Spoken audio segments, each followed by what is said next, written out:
Hello, welcome to the May 13th, 2025 Club Cubase livestream. My name is Greg Undo and I'm the host of the livestream. If you have not attended a live stream before, how it works is you could ask questions in the chat field by simply typing or sending questions in advance to clubcubase@steinberg.de.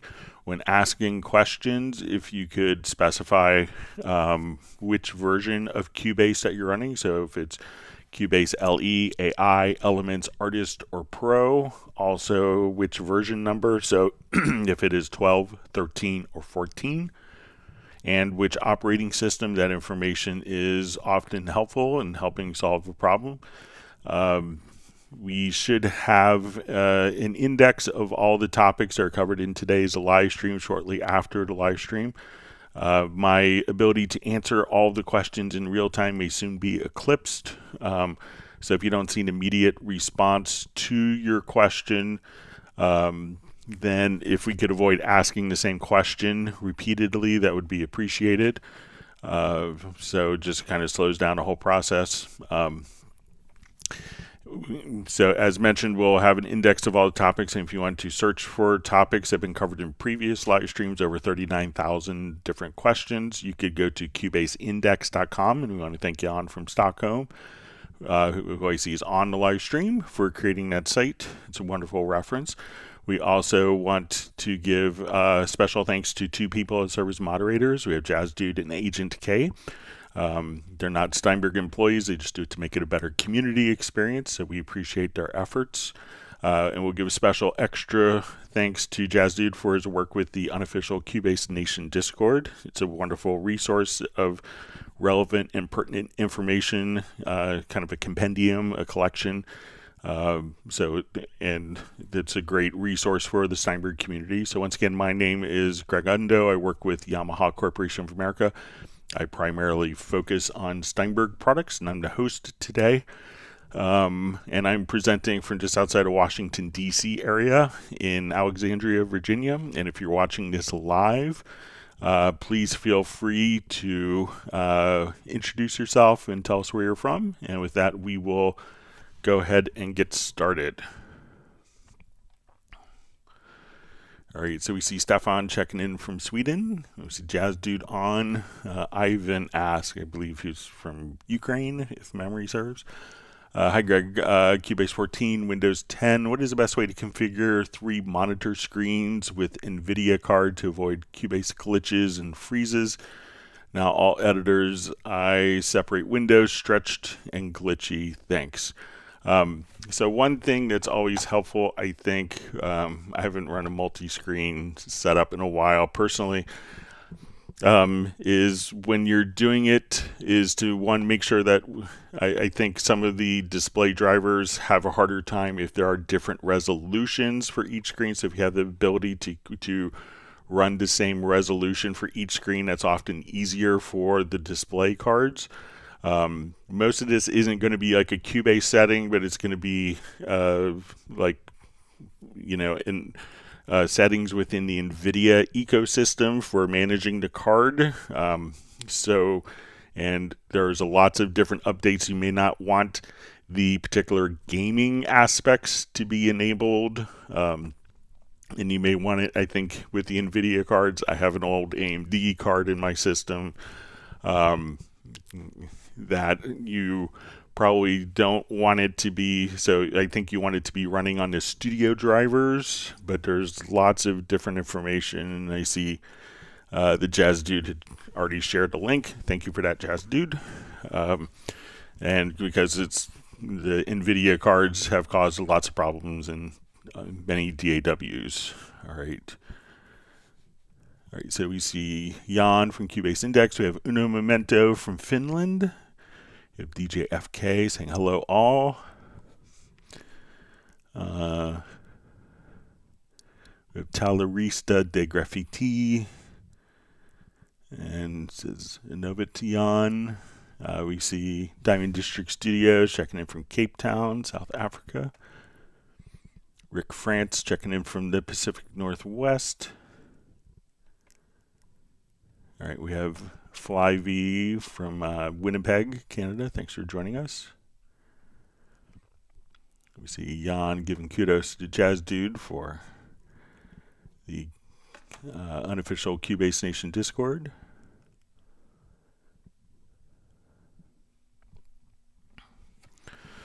All right, Parabot2 asks, hi Greg, what's the best way to align 2 vocal takes to a main vocal in Pro 13? Thank you. All right, let me open up a quick project here.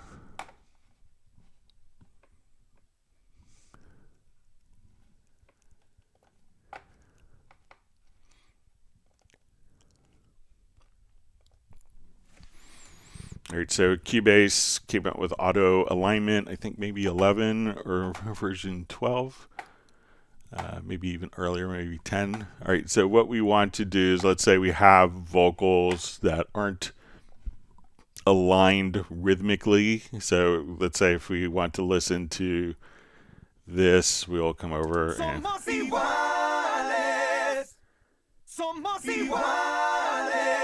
so we can see even visually that these aren't kind of as aligned as we would like.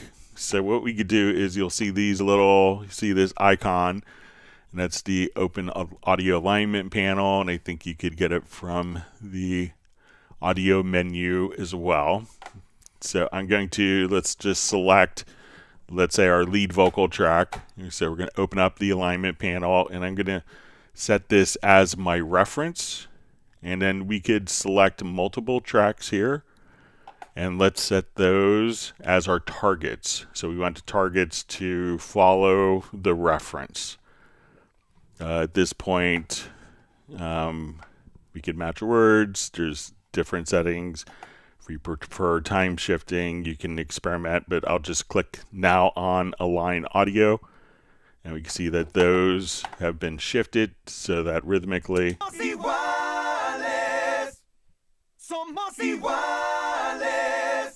So we go from there to there just by using the built-in audio alignment. So again, you could access it from this little icon here or directly from the audio menu. We could open up the audio alignment panel.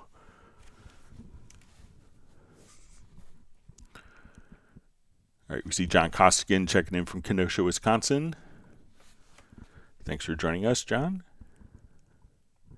Michael Marshall joining from Somerset, UK.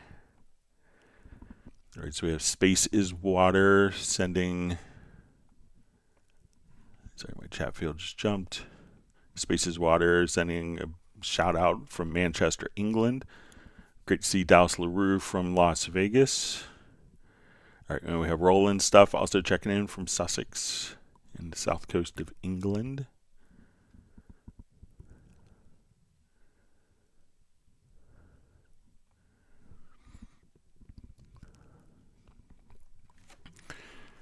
All right, so we have a question from Daniel Pashman. Says, hey Greg, is there a way to sync your chord track with the session key?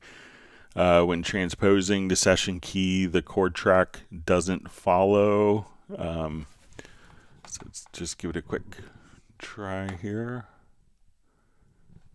Jump back.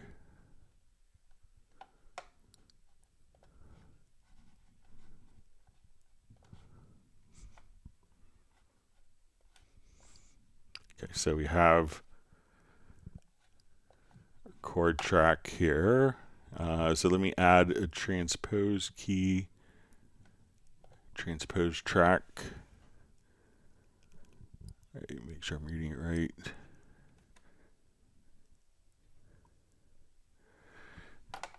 All right, so when you say the chord track to this session key,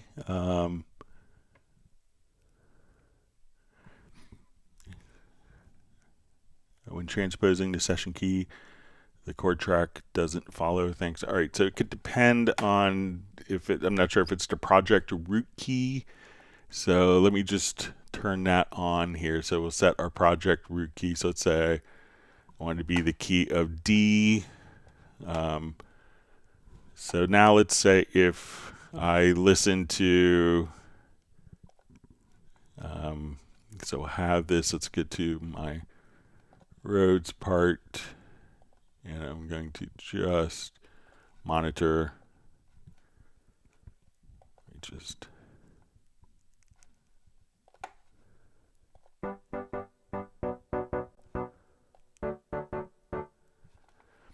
okay, so if we now come over, let's add a transpose track.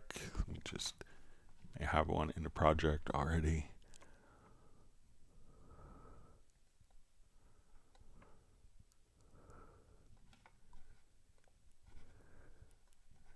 Okay, so we have our transpose track here.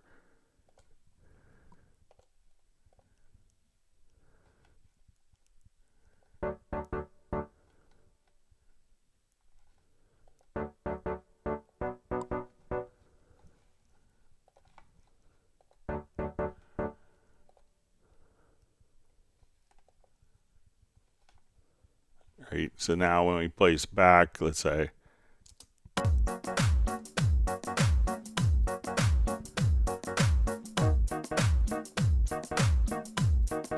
right, so let's say if we just take this particular chord track and we mute the drums. All right, so now,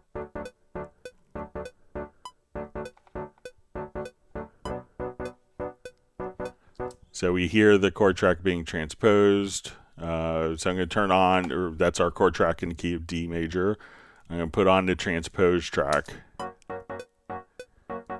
And we hear that it's being transposed, but we don't see it visually kind of lined up. Let's see if we can. So I don't think that there's a way to automatically have that. So I'm not sure if, so let's say if we set our project root key here to E, so this is often going to be for the project root key for different samples, or if you're applying, if you're changing the key here.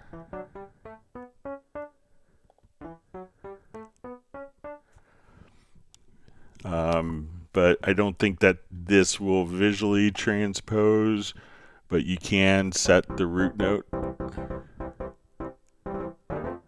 to different pitches right here, but I don't think it's set to automatically transpose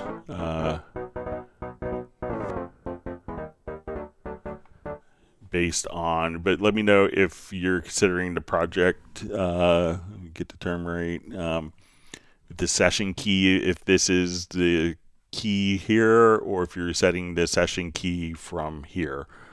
But these will kind of be independent, but they will respond to a transposition on the, so, but they'll respond and transmit based on the transpose track, but they will still retain their original values. All right, we have Tony Trunzo checking in from Australia.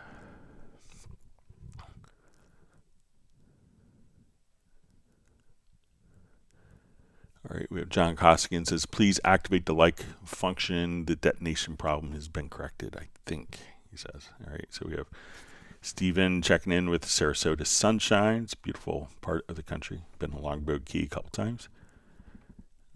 All right, we have John Barry checking in from sunny South Devon in southwest of England. We have Millard Brown just having a lovely day in Pennsylvania, overcast, raining with a threat of flooding. Pretty similar here. All right, we have J Hill 4221 coming in from Riyadh. Thanks for joining us. All right, we have Joachim checking in from Sweden. All right, Recyclop checking in from Finland. Be running back and forth today, but listening in the background. All right, so Tim K just is mentioning about the question in regards to the question with multiple monitors. He has 3 different dimensions, 227-inch at 1920 by 1080, a 15-inch touch screen at 1920 by 1080 with 150% scaling, and extra wide 2560 by 1080. All right, wonderful. See Sable Winters on, and Tim just mentioning he has no issues at all.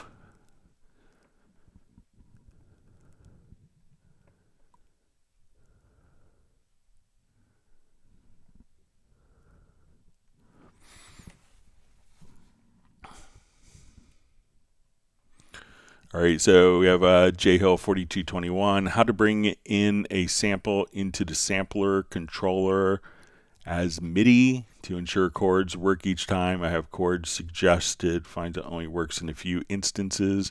So if we have a, let's say an audio event, like a loop that has chords in it,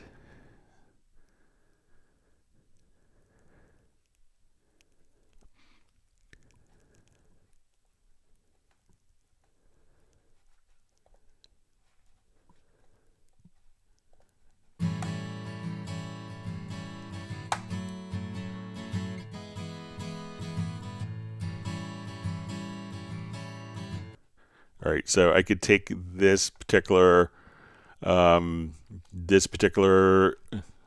event here, and I'll just move this up to my chord track, so when I come up here, then it's going to automatically lay out the chords for us.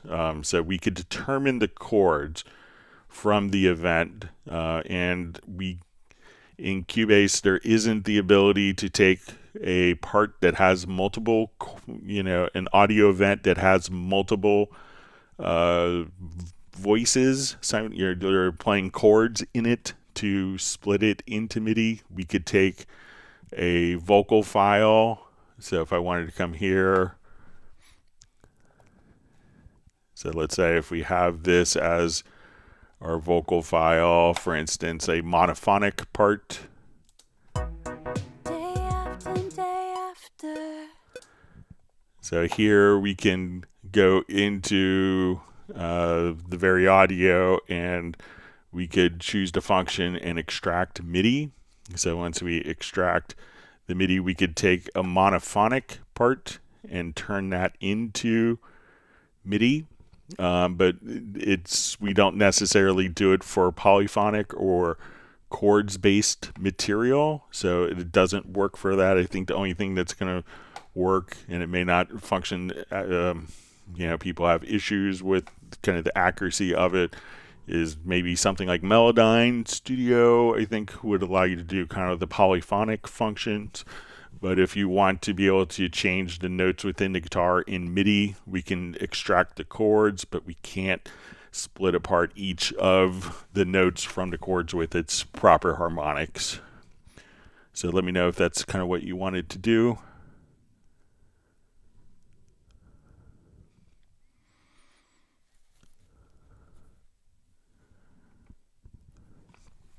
All right, Learn with Steven just says, hi Greg, Cubase Pro 14 on PC.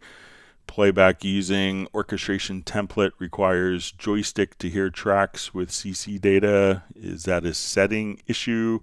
So many of the instruments, depending on, so let's say if I was playing a little bit of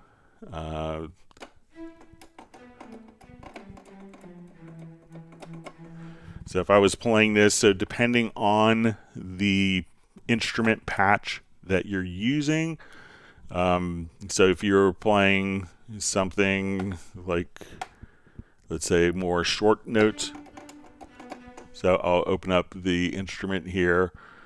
It's going to be, so right now, if we're doing staccato, the dynamics is going to be controlled by velocity. But if you're starting with something like sustain,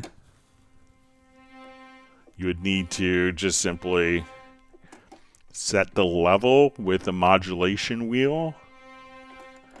So it may start off very soft, and then you could increase using the modulation wheel from your controller. Now, if you always, so it could be depending on which particular patch that you're starting, if that makes a difference if you need a modulation wheel or not. One thing that you can do is if you don't have a modulation wheel handy and you always want it to start at a particular value, maybe you have 0 through 127, so let's say maybe you want it to start at 100, you could go to a MIDI insert, and there's a MIDI plugin called MIDI Control. So we will come over here, we're going to say we want modulation to be set to a value of 100.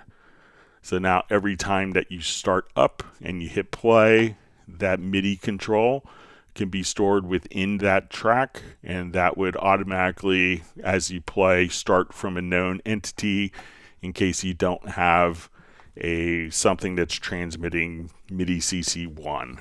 So try using a MIDI control plugin, and then you can just come right over there and be able to adjust and set that value for you. All right, so we see Sable Winters is like number 26 and working in the background. All right, so we have Placio checking in from Jersey. Just let me know what part of Jersey. When I worked at studios in New York, I used to live in Nutley for a bit, and in northern.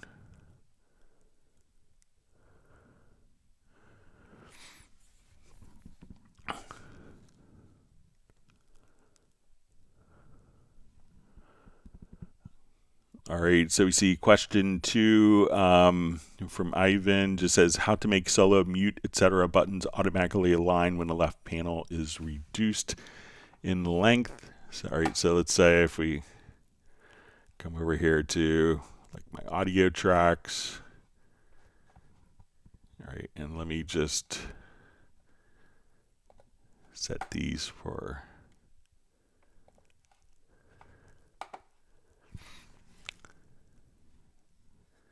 Okay, how to make mute, solo, etc. buttons align. Okay, so let's say I'm going to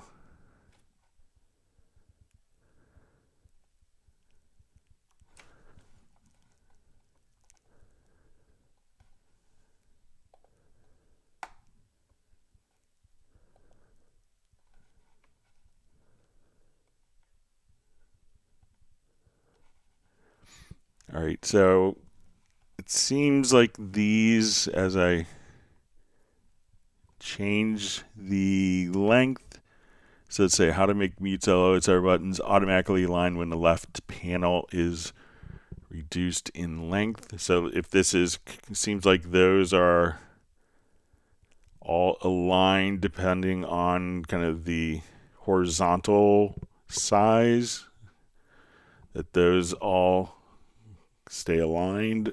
Right there. Clear my throat.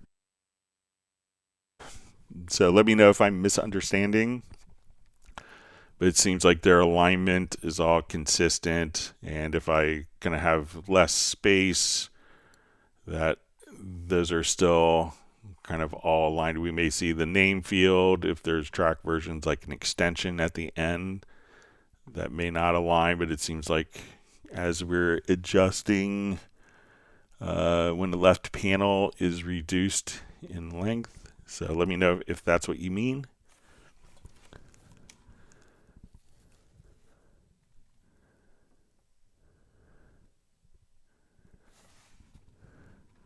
All right, so we see Benny from Sweden checking in. And it's great to have Tim K on and his cat buddy. All right, so we see Val checking in from Vienna, sending greets musically to everyone around the world. It's a good city to do it from.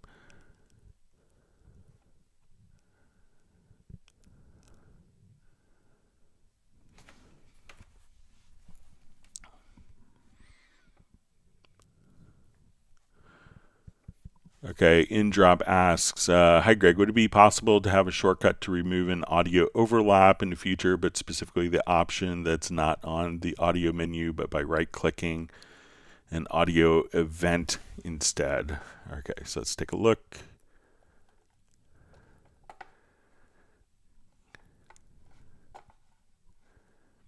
All right, so I know that there's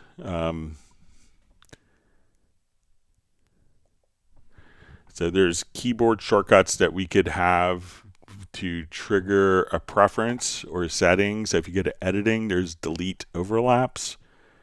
So if we have that preference set up, we could now just come over and let's say as I move this over, that would automatically delete the overlaps, and that's just kind of a overall preference. So it's not on the event, but you could use a key command to turn that on and off as needed. So again, you could go to the, let's get to your key commands. And we could just go right over here to key commands, and then if we go to your preferences,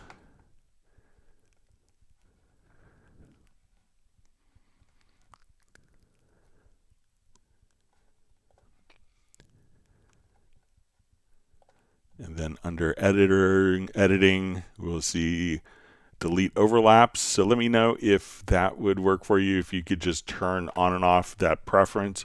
So with delete overlaps, if you're not familiar with it, as we would move an event over, the underlying material is then deleted. You could still kind of reveal it if necessary, but this could prevent you from having stacked audio events. But so let me know if you just turn that preference on and off with the keyboard shortcut as you're editing, if that would help and kind of do what you want to do.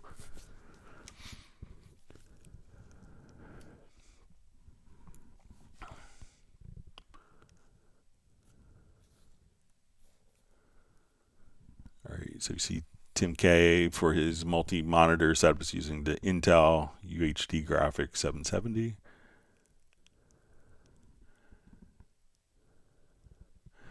All right, Pastoral Apologetics says he's producing some fine music in Cubase and can't wait to get on the live stream to learn more and more. Like and share, people.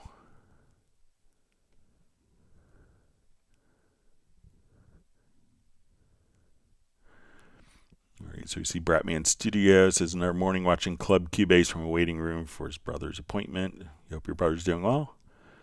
All right, so we have Radar. The band is Randy from Dallas-Fort Worth area.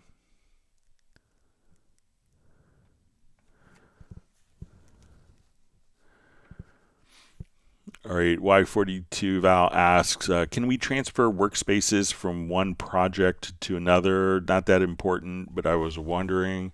So I think that I don't know, way of exporting the workspaces. Let's see if we can organize. So let's say if I add a workspace here, and I'll save it at the project level. You know, if we save a global workspace, that would always be able to carry over.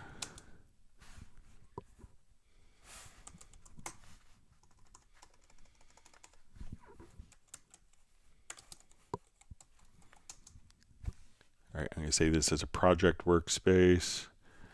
And let's see if we come over and go to our workspaces and choose to.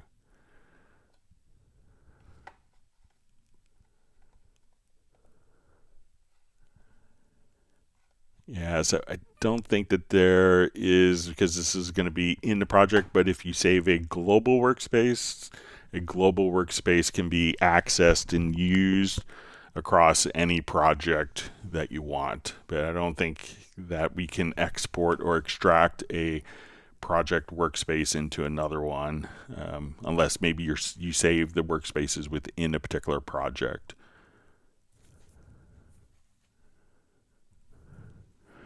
All right, so we have, I guess it's Rajat. It says, first time catching you live. Been watching these videos for the past 6 months. And it's been really helpful. Thanks. And he's from India. Thanks for joining us. And we're happy to have you on live. Hope to see you on future live streams. Hope you're having fun with your Cubase.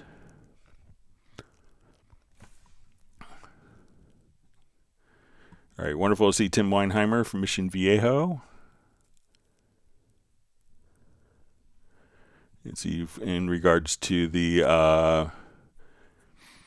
NVIDIA question, yeah, Jazzy says he's also suggesting using the basic studio drivers to get rid of kind of extra bloatware. All right, so we have Klaus Olsen checking in from Malmo, Sweden. Thanks for joining us.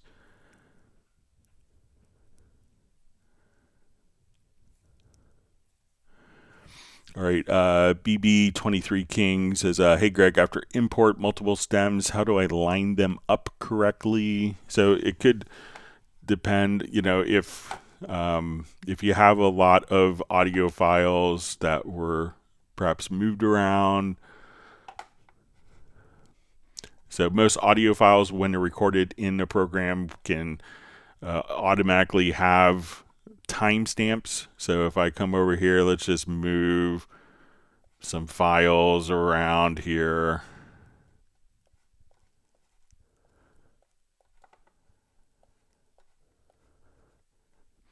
All right, so now if I want to take these particular files, and if they have timestamps, so when we go to record a file in Cubase, so let's come over here. Let's say we want to add an audio track. I'm going to switch directly to seconds here, so I'm going to start roughly at 1 minute.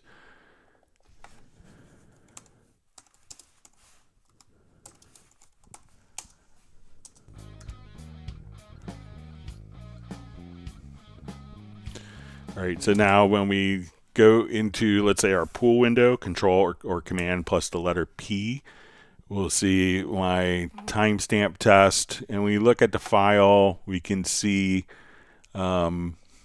its origin time here. So we can see that this is going to start off at measure 25, beat 2, 3117. So now if I move an audio file, and if it has its timestamp, one of the things that we could do is just come right over here. We go move to origin, and that would move the file to its timestamp position. So if all these files have timestamps, I think most of them do, we could just say move to origin, and then all the files would be moved directly to their actual recording time. Now, if I have a bunch of files and I say, okay, I just want them not to be at the origin time, but to be right here at the cursor, let's say roughly, just about 5 minutes, we could also select the event. We go to move, and we could say, move event start to cursor or move event end to cursor. So now I say move to start, and at that point, it will move the start of the events and keep them in proportion to the cursor position. So a couple of things that you can try. Let me know if that's helpful for you.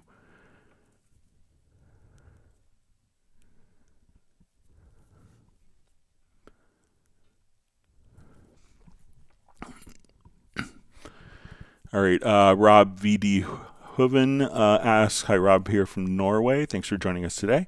Is it possible to create a keyboard shortcut for copying events together with their automation at the same time? All right, so let's say I have automation on this particular event here. So let's say I have it on this event, and I have, let's say, kind of that automation. So now when we go to the edit menu, there is just a checkbox here for automation follows events. So if I now want to come here and let's say I copy this by holding down my Alt or Option key, you'll see that all the automation is automatically tied with the events. If that is unchecked, we can move the event and the automation doesn't move with the automation. So let's say, but once we have this enabled, we could just say, okay, I want to, most people tend to leave that constantly checked so that as you move an event, all the underlying automation is moved with it. We can see if there's a keyboard shortcut to just turn that on or off. So let's come over here.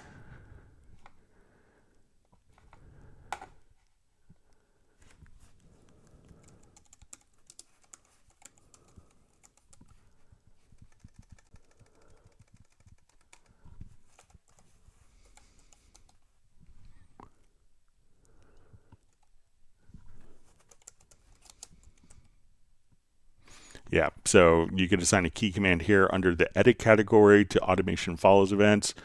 But if most people tend to leave that on, but just simply make sure, again, the edit menu that the automation follows events is checked right there. Let me know if that's helpful for you.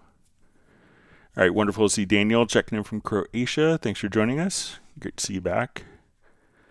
Always wonderful to see Mark Rabin from Montana. And everyone will give a big woof to his dog Stella, who's watching. It'll be our official pet dog of the Club Cubase live streams. Beautiful animal. All right. All right, Learn with Steven just says thank you. All right, 10K's giving big woof woof to Stella. All right, Paul Claypool says, hi, Greg. Thanks for doing these. Is there a granular sample in Cubase with modulatable grain size like Granulator in Cubase? So, if we want to, so Pad Shop is going to be kind of a granular synthesizer. So if we come over here, we could just say, let's add an instrument track. So we'll just choose for this to open up Pad Shop. So, and we could just kind of take an audio sample and drop it right in.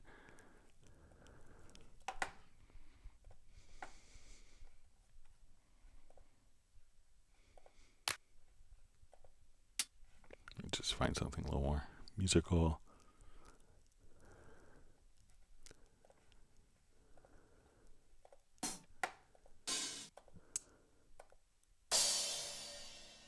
Okay, we'll just try that. So let's just drop that in. And then once you kind of come over here, you could adjust kind of.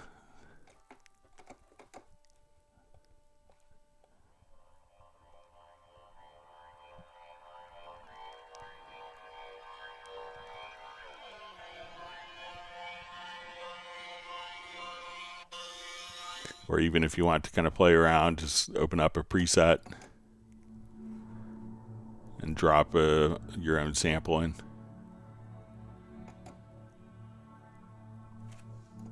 So this is from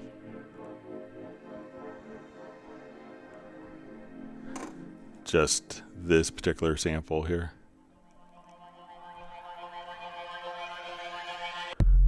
So say if we want to drop that in.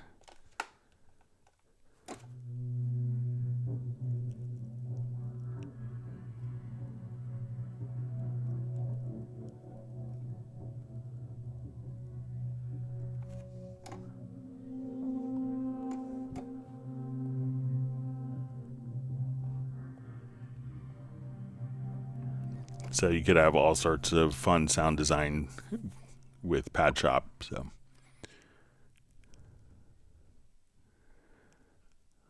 all right.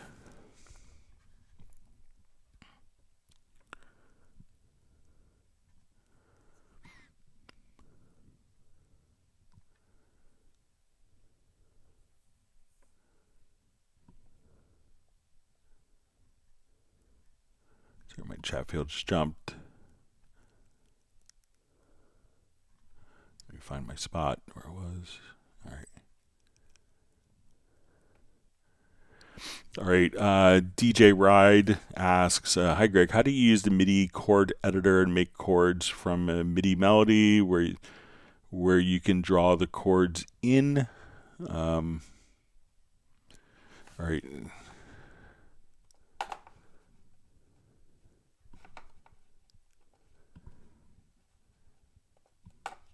Let me switch to a different project here.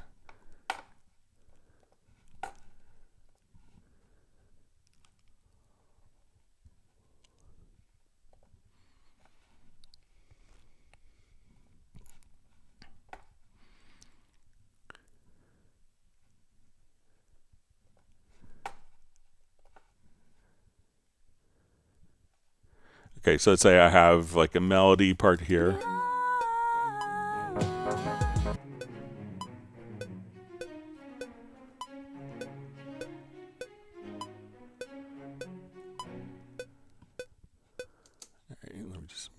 Chord track here.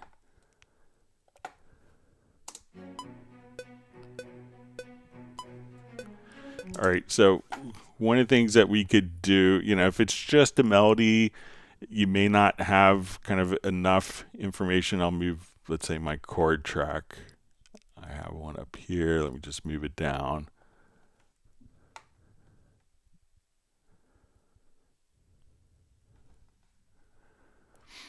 Okay, so I'll just put a new.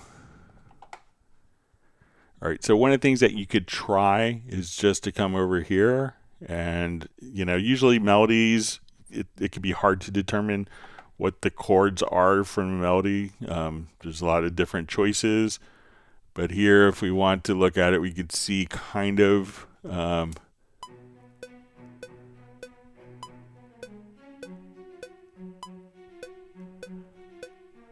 so I just kind of dragged that particular melody to a chord track, and then if I want to come over, and what I could do is select all the chords. So we'll select all of the events on the chord track, and I could drag it down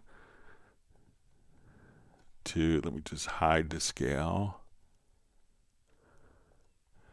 And now I could come over, and let me just join these together, and we could have the chords.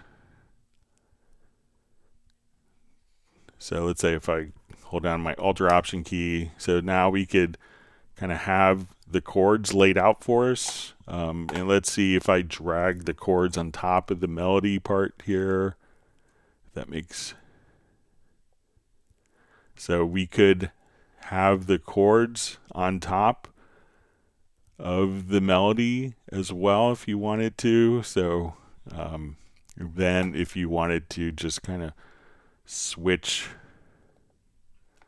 let's just try it one more time. So yeah, so when we look at this, we could see kind of the chords. I'm going to just glue so we could just have those events on top of each other. So now we could just see the chords and the melody all on one particular event, if that's what you want to do. But realize that not all melodies, if you go da da da da da, may give you a sense of what the chords are. If you do have a melody, you can get a sense of the key by going into the MIDI editor.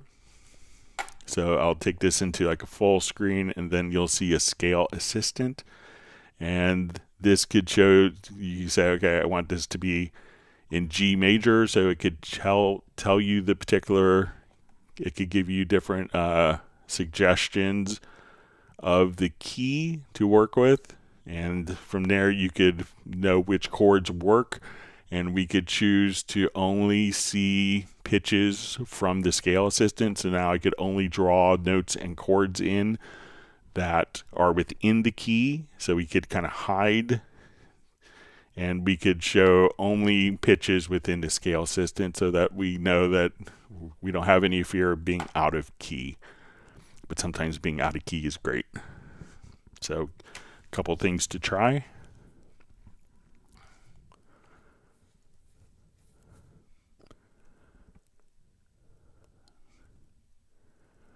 See, Jazzu's kind enough to post a link with pad shop tutorials. Yeah, check out Gary Gibbons' stuff. He's always amazing with it.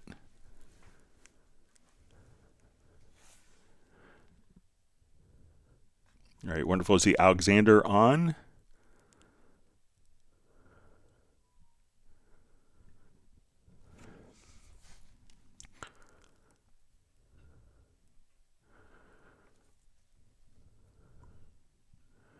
Okay, and Alexander's question, how to apply only chords in the score editor. Also, where can I put the name of composer? Okay.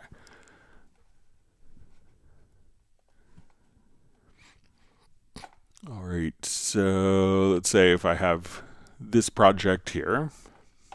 All right, so let's say,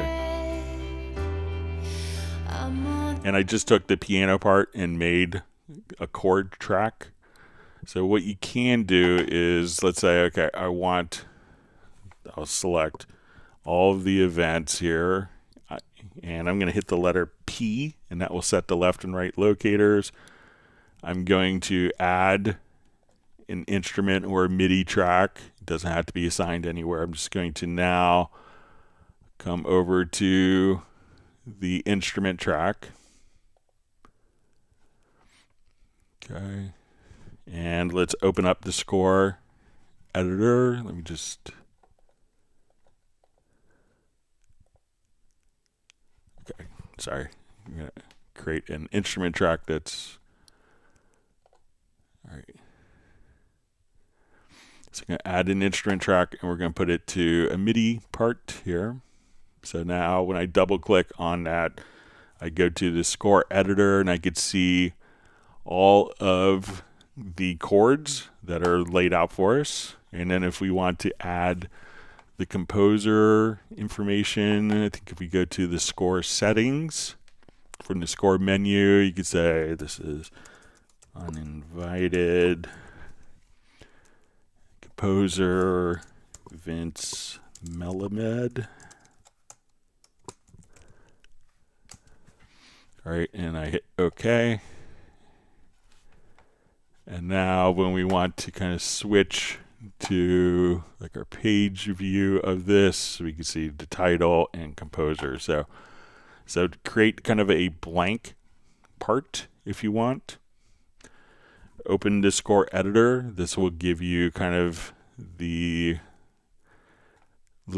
chords from the chord track laid out for us. And to add the composer, go to your score menu, to score settings. You can type in title, lyricist, copyright. So you can say, you know,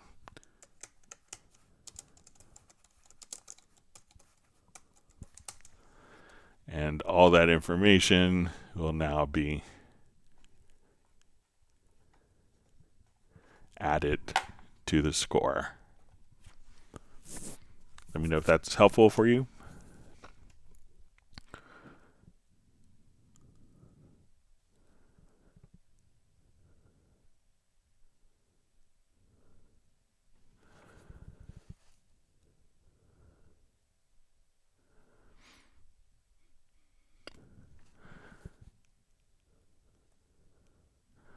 Okay, so we see from Ivan Jochner says, yes, buttons align but are hidden but not visible. Any possibility to align them vertically?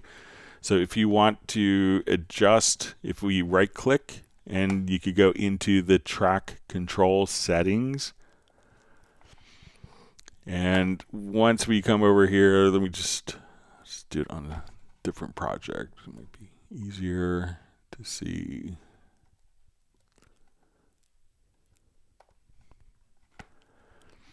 Okay, so if we don't want these to automatically disappear, so depending on their height, and you could go to the settings here, and we can see, okay, we want, so let's say I want to add like freeze and toggle time base. So we can see that these functions as we hit OK here. So let's say we'll do this for an audio track, so what we have. So let's say, okay, I want monitor, I want to listen, on, and freeze. All right, so some of these, you may not notice that these will, so I'll come over here, and when we hit OK, that, you know, we can come over, and so we could see that those things are going to be added on the line below. So when you go to the track control settings, you could choose for these, you could choose the width for each one, but you could also say, okay, I want this to be, and you get kind of a preview here. So we could say, okay, I want like this to be in group 2 or to be in group 1. So you could choose which particular parameters go into group 1. Like you could have different different columns. So you could say, okay, I want this function here. Let's, you know, so, and if we want to move these down, we could adjust. Okay, I want my freeze to be up top. We could pick and choose the different columns. So you could check the width here, but you could have different icons at the top and at the bottom here, and you could have kind of 3 different rows to work with. So again, you could set that in by right clicking and going to the track control settings. And now if they are all of kind of a similar height, so I'll come here, that now we could adjust and still see those parameters visually. But if your height is shortened, you may not see it. So depending on your height, now you could assign different parameters to different controls or different columns. You have 3 columns to work with. So let me know if that's helpful for you.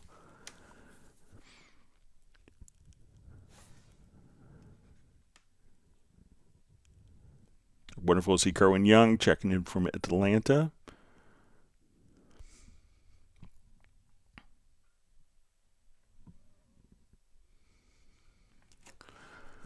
All right, Nazar Hadidian says, hello, Greg. Running Nuendo 14 on PC. When creating an instrument track, by default, it's in time mode. How can I change that to default to beat mode? So I guess so I think it's going to be when we go to your preferences or settings. And I think it might be under...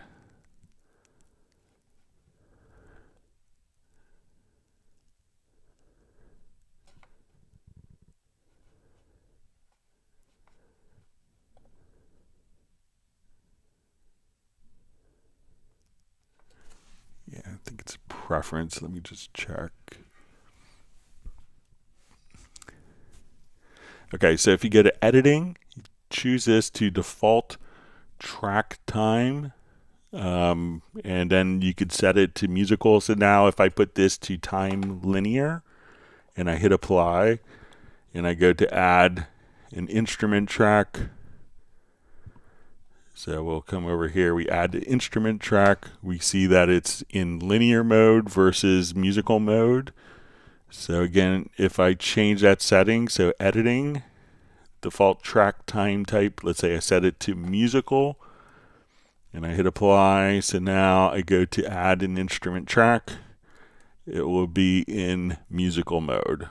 So again, go to your preferences or settings, and just set your default track time type. So Cubase, I believe, defaults to musical, Nuendo to linear. So that should do the trick.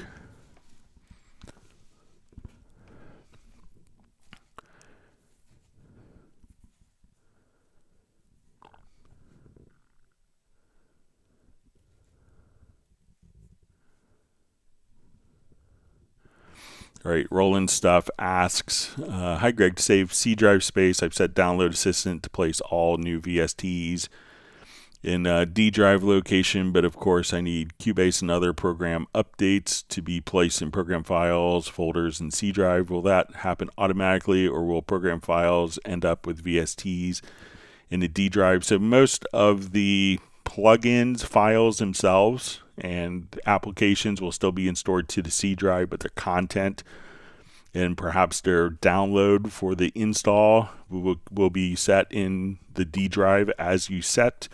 But when you go to update, it would automatically go to like the application or to the plugin on the C drive.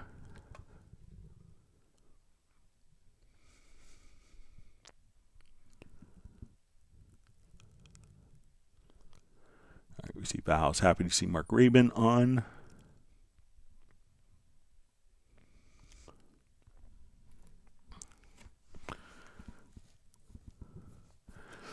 All right, DJ Ride asks, is there a way to auto gain stage my instruments and sample libraries when previewing and importing? So yeah, we'll show you a trick.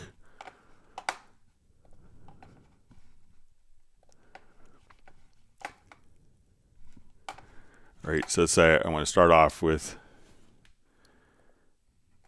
maybe a quick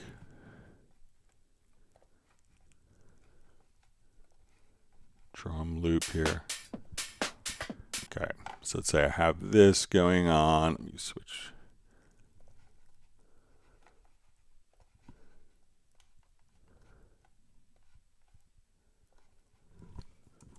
All right, just adjust this real quick.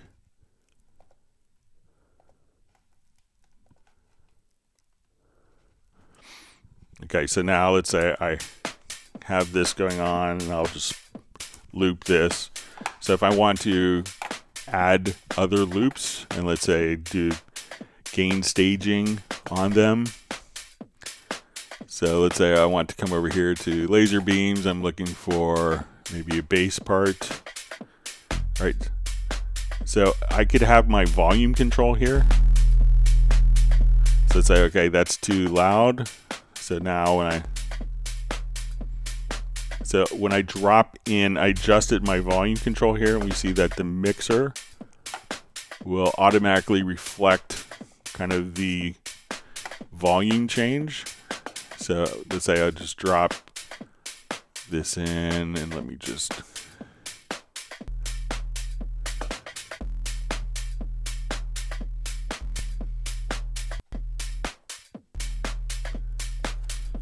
okay, so I'll just duplicate this a couple times.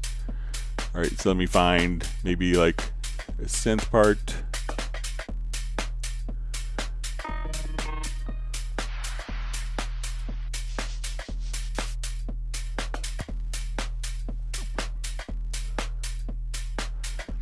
So as I come over and just start, so if I set the volume loud here when I drop this file in, and I adjust the volume super quiet here, you can see that as I drop it in, that the preview volume that we auditioned the loops from is automatically carried over as the channel volume. So as you're auditioning loops, you're like, oh, I want that to be louder or softer. You can kind of automatically gain stage to drop it in and have that preview volume automatically carried over into the track volume in the mixer. So let me know if that's helpful for you.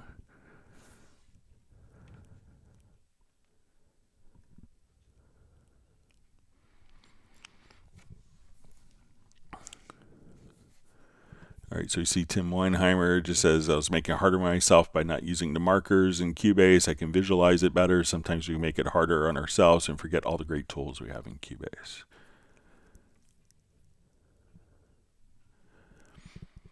All right, so you see Val says, you're going to try the global workspaces. So, yeah, you're not going to mess things up.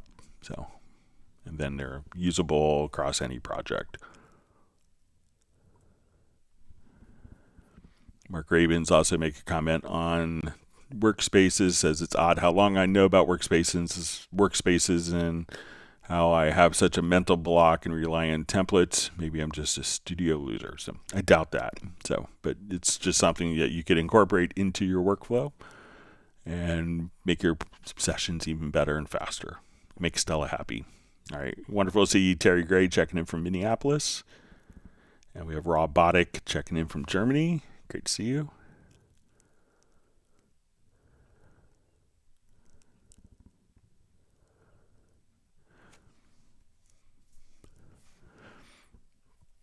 So Roland stuff just says, Mark Raven made a comment that I guess he moves all the sample content using the Steinberg library manager. And Roland's stuff just make a comment. It says, at the moment I move files with the library manager after they're in my PC, but I set where the file should first go when downloaded in a download manager. Maybe that's wrong. So that's a perfectly great way of working. That way, sometimes people will, it's like, wow, my downloads folder under Steinberg Win64 has, 300 gigabytes of data that I wasn't aware of because people will download the installers and then install to a different location. So it's perfectly fine to have the initial download for the installation go to an external drive. I do it.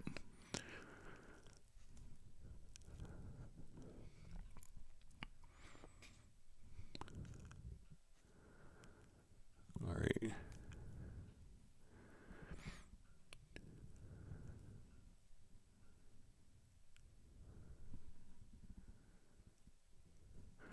All right, Quellen asks, hello, Greg. How can I get every time the automation line created when I write automation? In my case, I have to open the automation manually to see what I wrote. I'm talking about channel automation. All right, so let's say if I'm here, one of the great things that you could do is just an automation preference. So if we come over here to touch, we could just say, okay, I want to come over here, and one of the settings is to reveal parameters on write. So let's say if I'm doing this, I open up the channel and I'm automating. I go to my EQ. So as soon as I start adjusting my EQ frequency and the gain, those parameters are revealed for you, so you don't have to go hunting for them.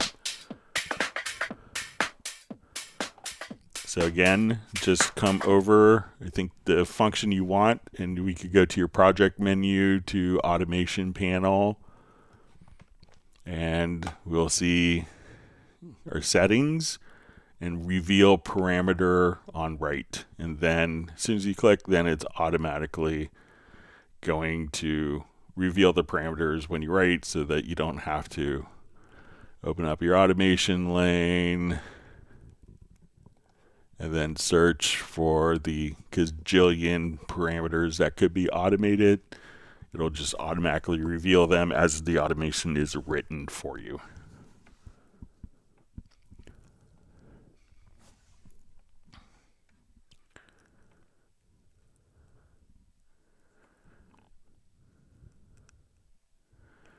All right, we see BB23 King says, thanks you so much, Greg. So you're welcome.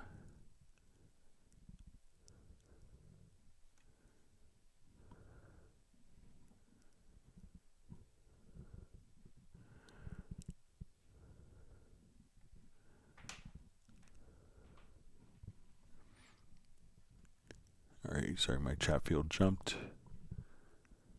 All right, DJ Ride asks, Cubase 14 Pro is so feature-rich. What's one thing you would like to see in Cubase 15, Greg? Sometimes when I've revealed this in the past, competitors use it and put it in their software, so I may keep that to myself. It's happened a couple times from live streams. But yeah,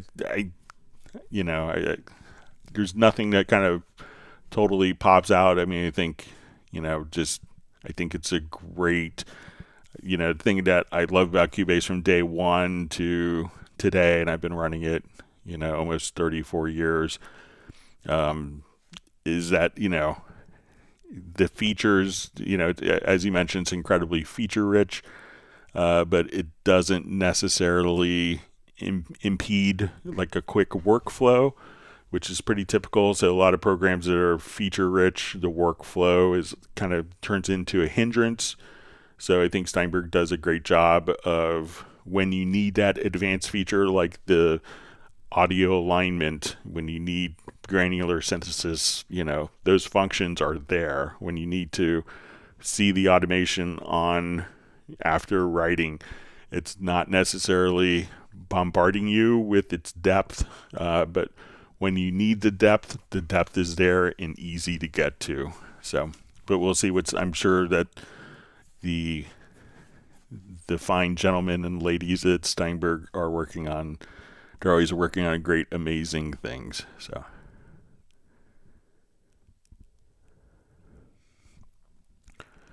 All right, so we see Rob VD Hoven just says, great, Greg, that helps. All right, so Mark Raven just says, Stella just lifted her head and looked around the room. Another big woof to Stella.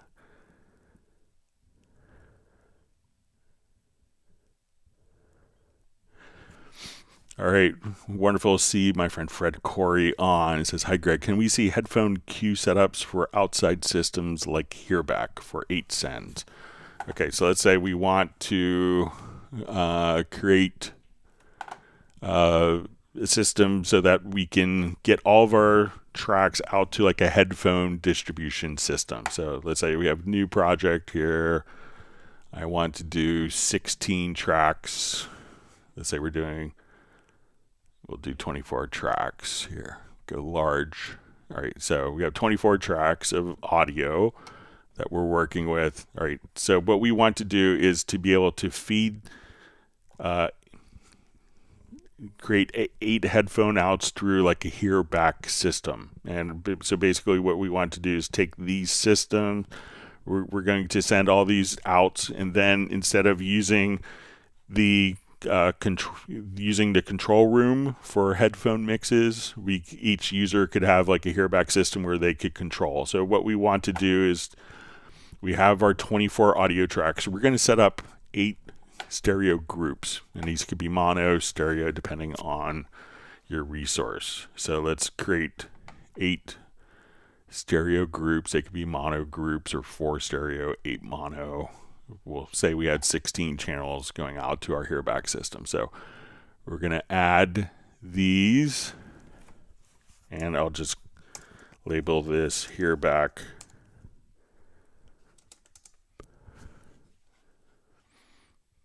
Here, let me just change the label on that. So let's add our group tracks. All right, so we're going to call these hearback. Monitor.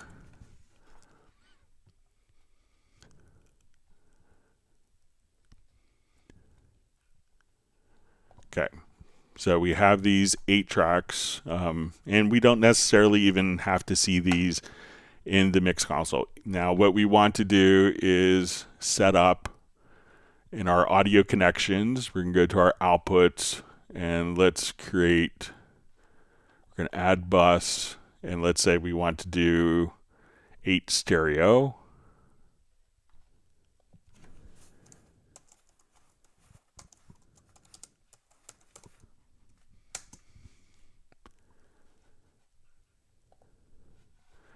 Okay, so now we have, let's say, and we would route these 8 stereo to the analog. Each of these outputs, so what we want to do now, so we have our group tracks. So we have, let's say, our audio tracks. Now our hearback, what we want to do is we're going to hold down our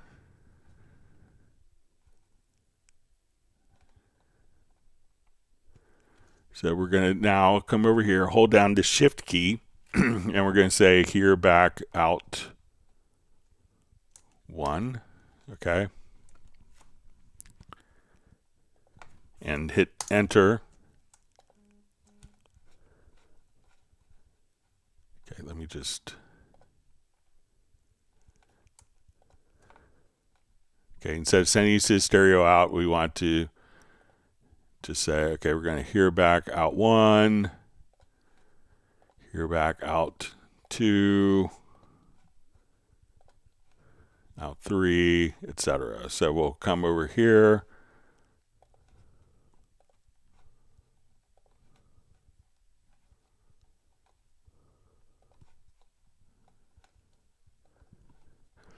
Now when we're doing this, the hearback system itself is doing the headphone monitoring. And setting the initial levels.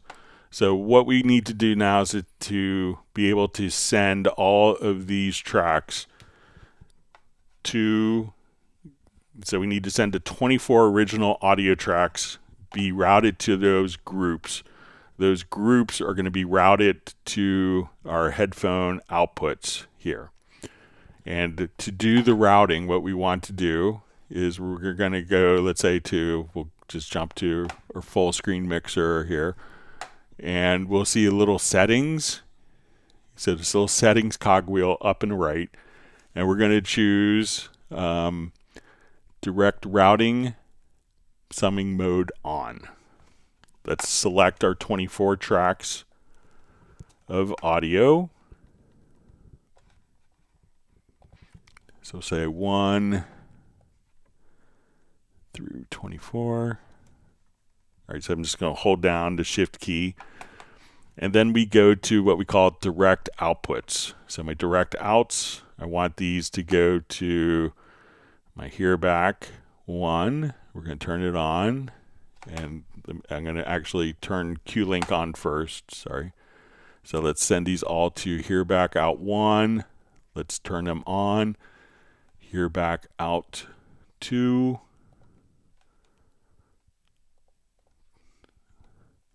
Let's come over here, hear back out 3. Out 4. Out 5. Out 6. Out 7. And out 8. So now every single track is now feeding each of the groups,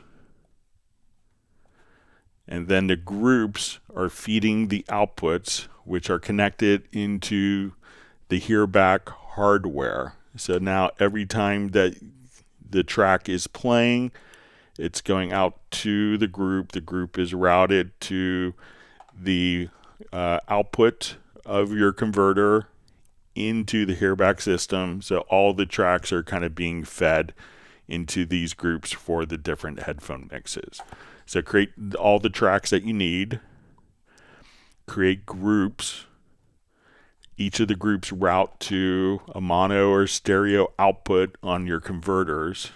Go to the settings and turn direct routing summing mode on. And then for each of the tracks, each of these will now be fed to the outputs. Now these groups, some people will choose just to hide them because we're not going to necessarily do processing on them. You may not want to be able to adjust the levels, but now these all the tracks are being routed to the 8 outputs without taking up any of the sends or routing on the inserts. So, or just typical routing for monitoring paths. So let me know if that makes sense for you, Fred. And it's great to see you on. Everyone Google Fred Corey. Wonderful guy. And check out his work on Billy Morrison, Ozzy Osbourne, Steve Stevens.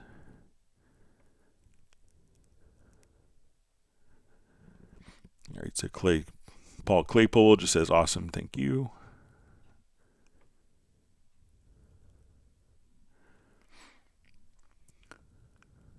All right, wonderful to see Michael Teams from Weatherford, Texas on.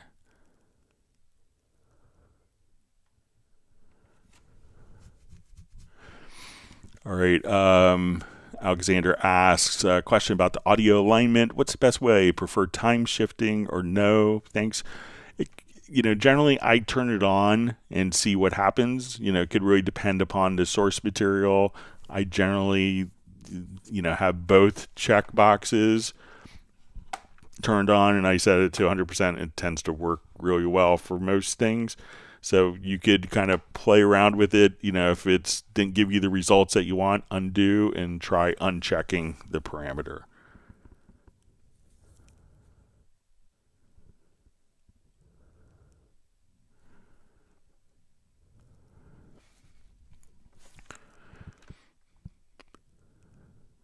All right, so we have Jan Lee Hooker just checking in from Hamburg, Steinberg's hometown. So I haven't been to Hamburg in so long. Miss it.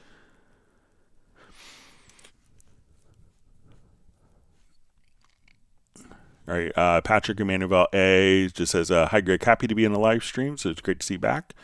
It says in the pattern editor, we could assign reverb and delay to selected notes. Can we do it in the MIDI editor, like only on some notes? I want to delay and reverb if possible, Greg. So in the MIDI editor, so generally MIDI doesn't allow you, if you put a reverb on an instrument, generally it's not going to be only for one particular note. So that is kind of a unique aspect to the pattern editor, and for those that aren't familiar with it, we'll kind of show this, but it kind of goes beyond what MIDI is kind of capable of doing. Maybe if there was more MIDI 2.0 plugins, but I'll show this just for the benefit of other people. So this is a great kind of workflow tip.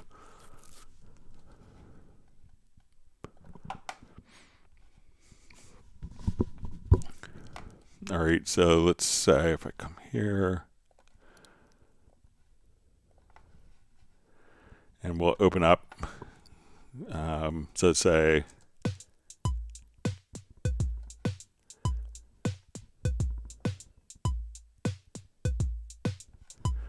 all right, so say we have just kind of a generic pattern on our drum machine here, but our drum machine has like reverb, so I could come over here and just say, okay, I want to take this reverb and I want to be able to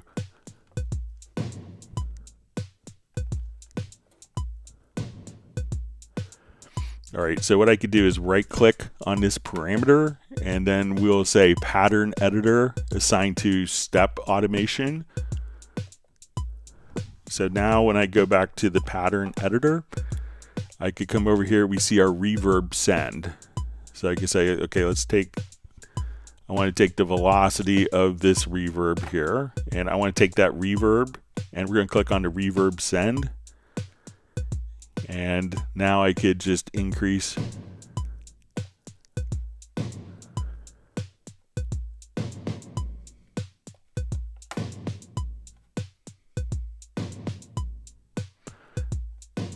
So this way I have the reverb. Let's say if I have I could have the reverb just on that one snare without it being on the kick or hi-hat, and then off for this. Or if I want to do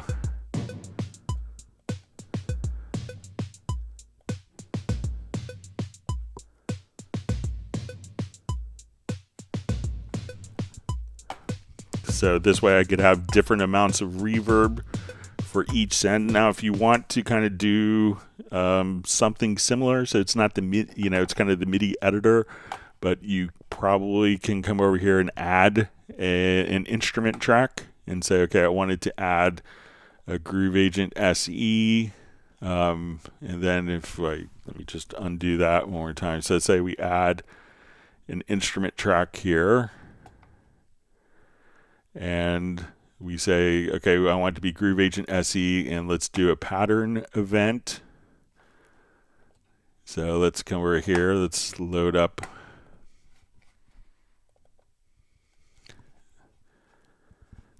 So now when we go to this Groove Agent SE, we can double click and we can, let's see if we could just take our parameters here and say, okay, I just want to adjust the panning.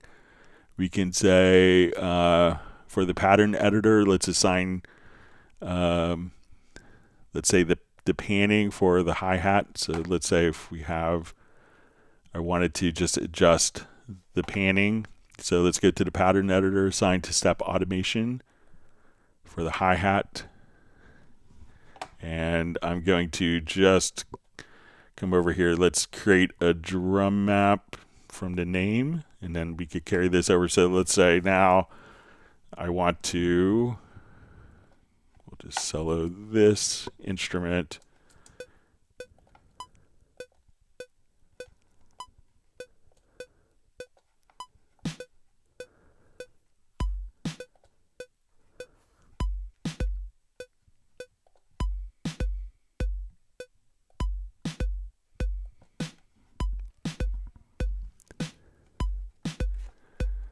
And I'm just gonna say we'll put on some hi-hats here.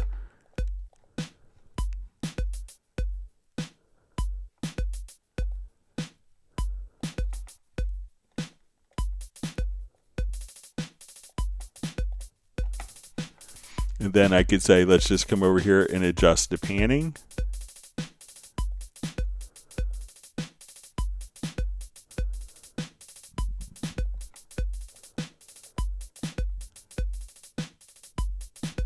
So now we could adjust kind of the panning just on each individual hi-hat. So it's the MIDI editor won't allow you to do it, but if we're using a virtual instrument track in the pattern editor, then we create a pattern event that we could utilize that as well. So let me know if that's helpful.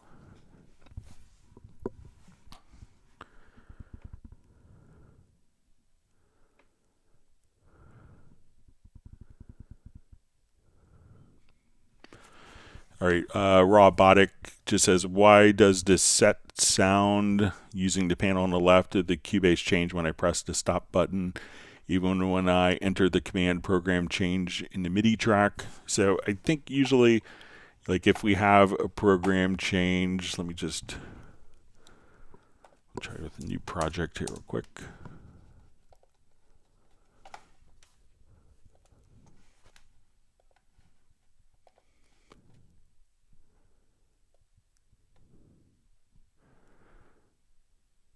All right, so let me just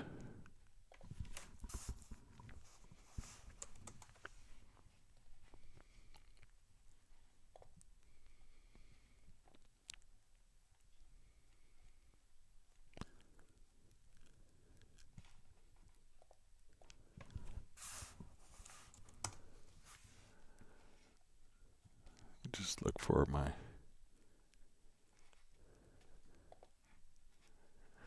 all right, so let's say I have a harpsichord loaded here. All right.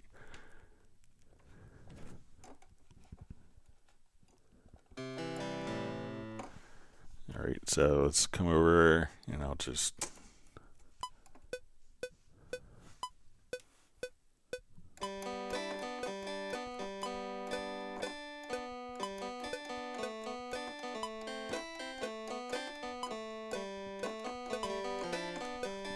all right, so let's say, all right. Now in the middle, so let's say I have my program change set here. So let's look at, so I think a lot of times, so right now we have this particular sound loaded up. Let's come over to, so if I did this, so let's set a program change. So sometimes when we set, and maybe not as much for, like if it's a MIDI track, you may notice it more, but let's say, all right, so let's say I have a program change here.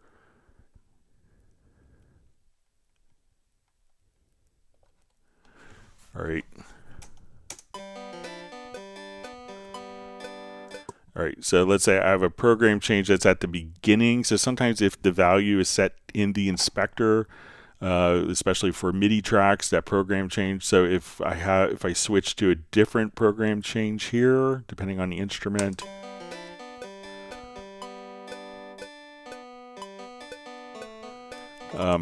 So a lot of VST instruments aren't programmed, but you may have a program change that when you go to the beginning, that the program change resets.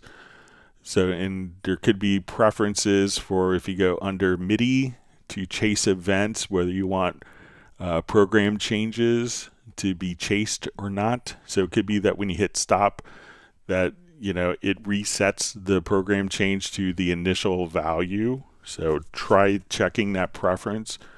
Again, come over here to settings and look at under MIDI and see if you uncheck the program change, if that makes a difference for you.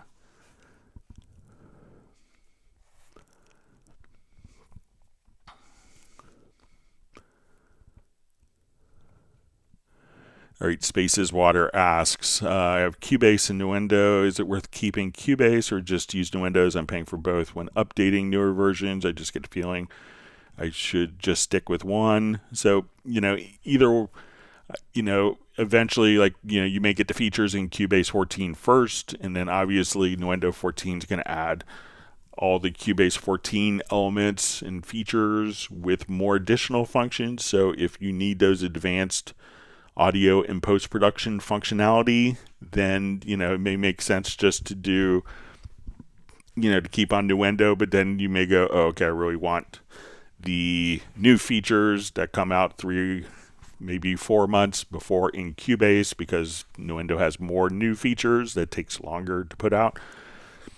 So, so depending on your personal workflow, you could, you know, migrate to just one, but if you always want the latest, realize that some of the new functionality may come in Cubase first.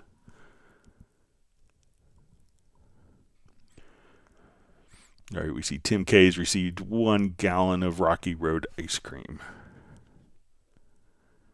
And Uno Momento is giving cold Ulvi beer to Michael Teams.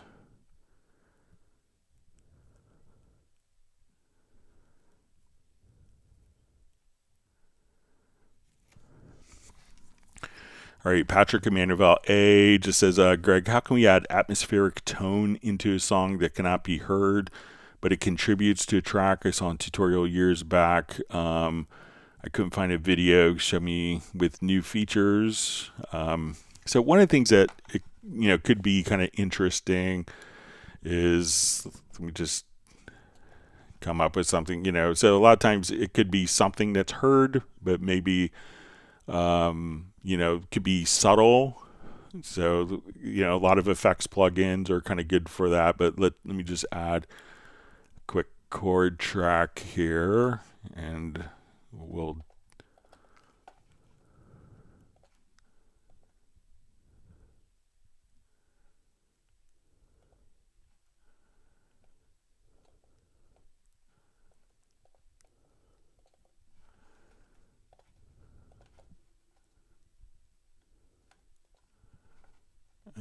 sorry, let me just put the sparse beats here.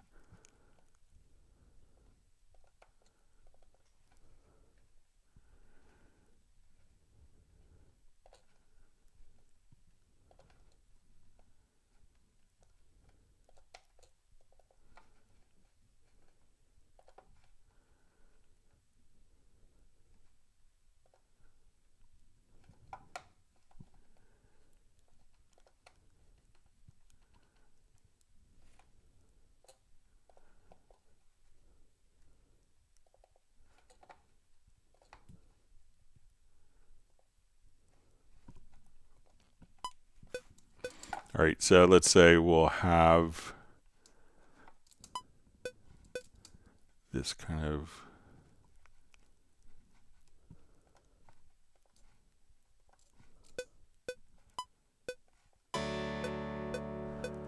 all right, and I'll just put like a quick arpeggiator on this just to have something.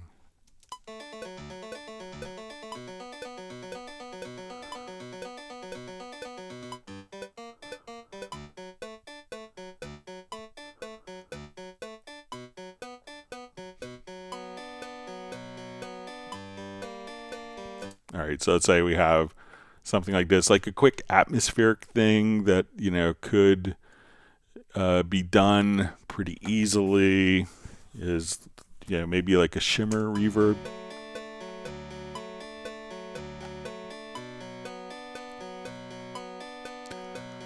So let's say if I wanted to come here,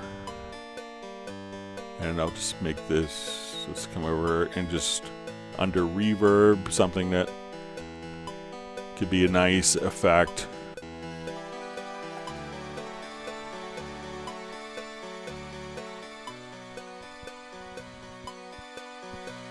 So it kind of what the shimmer reverb allows you to do is to kind of put the reverb with pitch. So you can do like an octave down, often it's an octave up.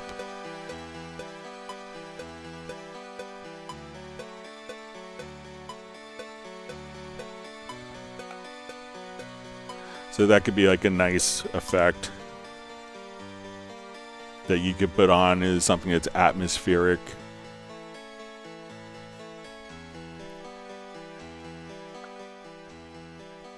And without it, it could just kind of sound.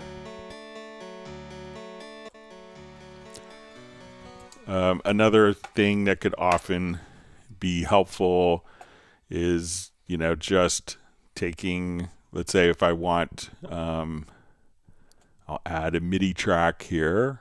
And let's say I just want to put like strings.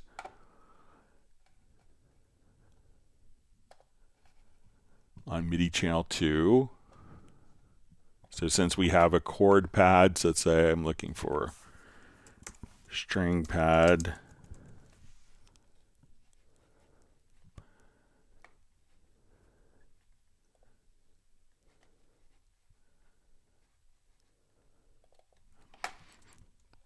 All right, and and we will take this MIDI track and put it in record enable so that the strings can just kind of play back just the chords from the strings.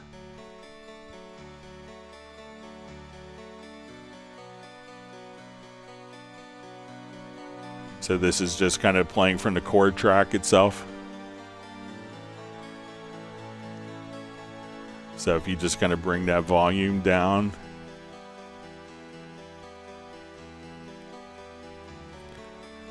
And let's say, okay, if I come over here to edit, you know, let's say if we go to MIDI, we can say, okay, let's transpose this up an octave. And we go to mix, we could bring down the volume some more. So I really just kind of threw some chords in, threw an arpeggiator on the harpsichord, and then layered some strings, put a little shimmer reverb, and you could have something that sounds like a production without even having a note in the project. So maybe something like that, Patrick, could help. All right, wonderful to see Razel Zemini checking in from Denmark. Tim K is happy to get Rocky Road ice cream from Michael Teams.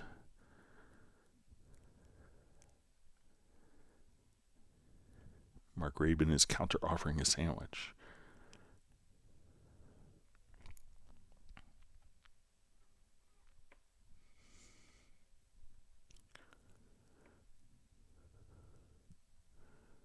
All right.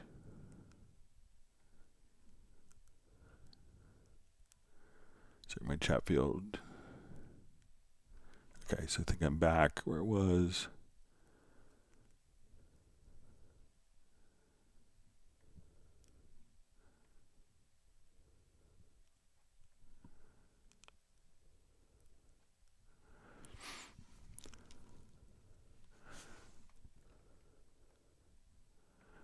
Okay.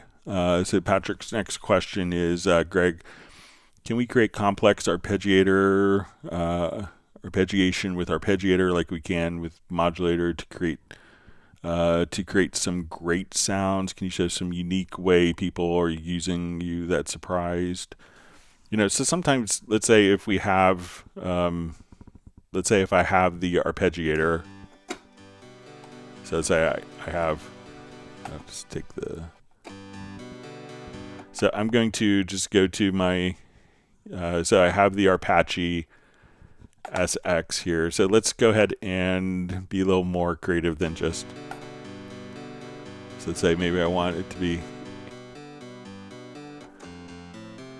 and let's just say, you know, let's say just mostly up.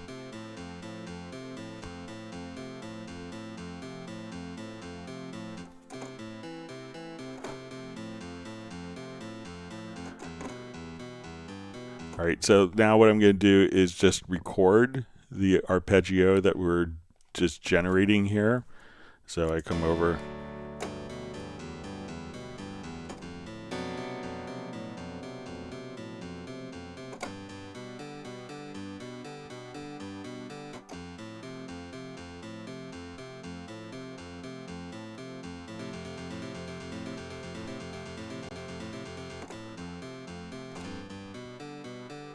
So once you, let's say we have kind of different ones, I could actually just kind of take this particular phrase and use this as the basis. So let's say where we have this phrase here that kind of,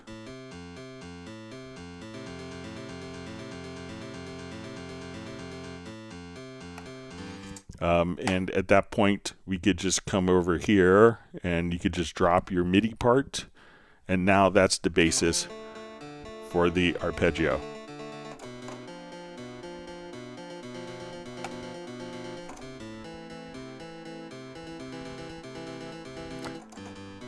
All right, so we have an arpeggiator, but you know, in Cubase, and since the Atari days, Werner Krocht, when developers came up with this thing called the interactive phrase synthesizer. And some of the best results were when you took an arpeggiator here, and let's change this sound to something unexpected. So I'm going to come over here and let me just, so from like an arpeggiator sound that it was initially used for, so I'm going to, let's say, remove the, and let's go ahead and cut that program, and let's come over to, like, you know, percussion sounds. So I want it to come,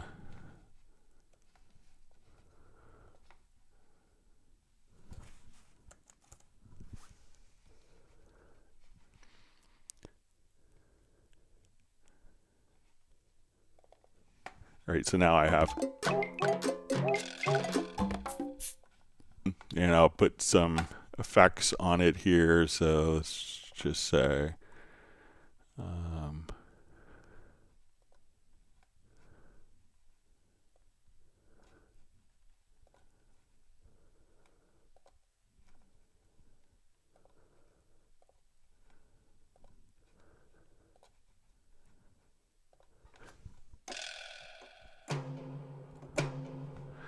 all right, so now I'm going to take whatever this was playing as like a melodic harpsichord. You could do stuff like, now have this kind of playback.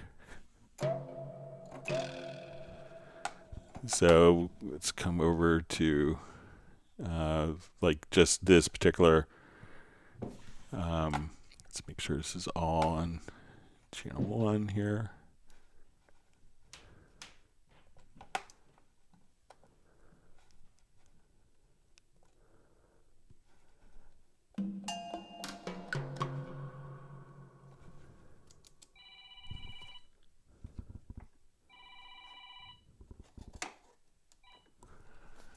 All right, and then you could play back through, and let me just see if we come over to, see if there's maybe just like,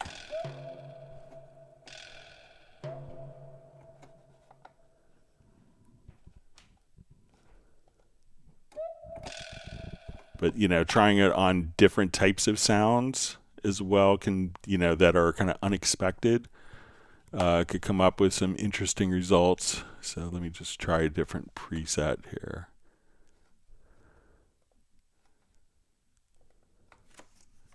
Let's see if we play that.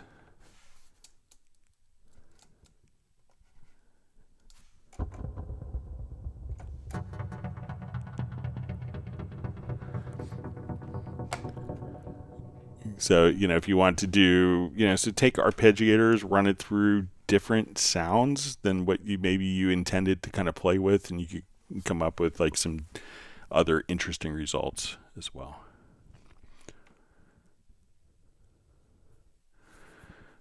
So we see spaces, water. Will Cubase get more modulators like Bitwig? So yeah, it's currently even open for development. So when you get to the modulators section, so you know, realize that we just introduced a concept, but there is kind of a whole mod scripter that you could create your own modulators, but I think we'll see more and more coming. So even if we come over to just to kind of show you the intention, we go to your VST plugin manager, that you could see the ability for different modulators to show up there as well. So I think we're seeing just the beginning of it.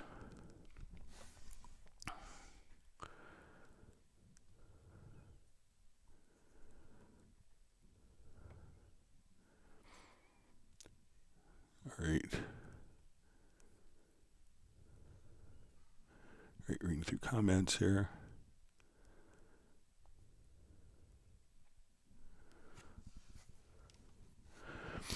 All right, Tommy Valenko just says, hi, Greg, question. Can you explain how I keep losing settings for my external controllers and how to store settings to open in every project and work as aspect, maybe as expected? I've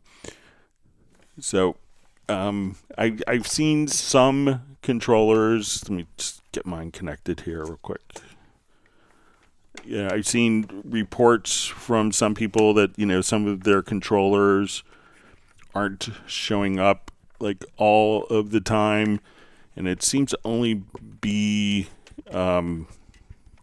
like particular controllers. Let me see if I can find my USB cable for it. So all of my controllers have kind of continually showed up when, all the ones that I've made. So I'm not sure if there's a particular function with custom made controllers, but you see that all of mine will show up every single time that they are connected to the system. So I haven't run into that. And so if I hook up another controller, let's say, it's underneath a couple things here my son put in away.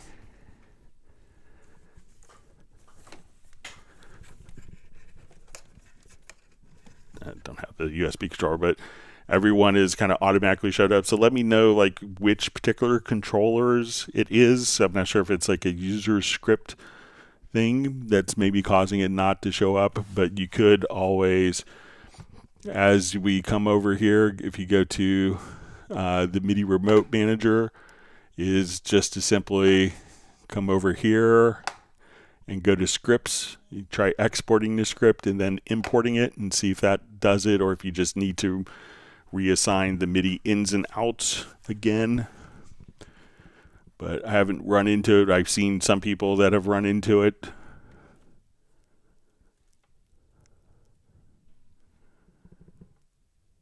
All right.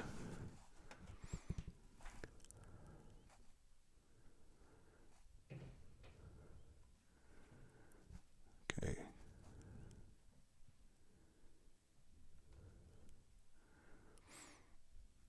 You see Mark Rabin's watching Club Cubase live streams on top of mountains.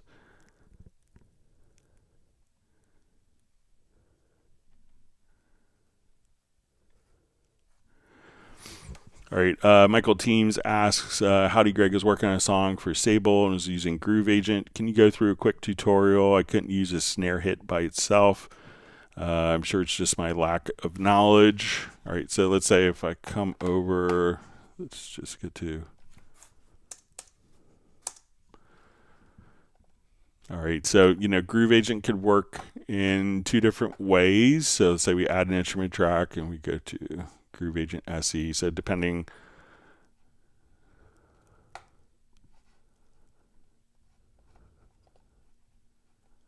let me just,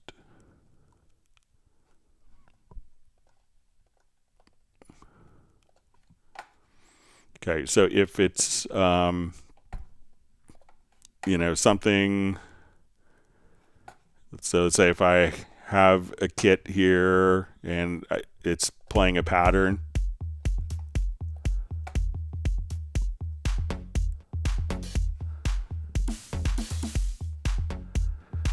All right, so right now the pattern is playing from an internal sequencer in Groove Agent. And we could have this so that it follows my project. So now Groove Agent is almost basically synchronized internally, sample accurately to the transport in Cubase. Now if I take this pattern and drag it out, I could now just drag that pattern out.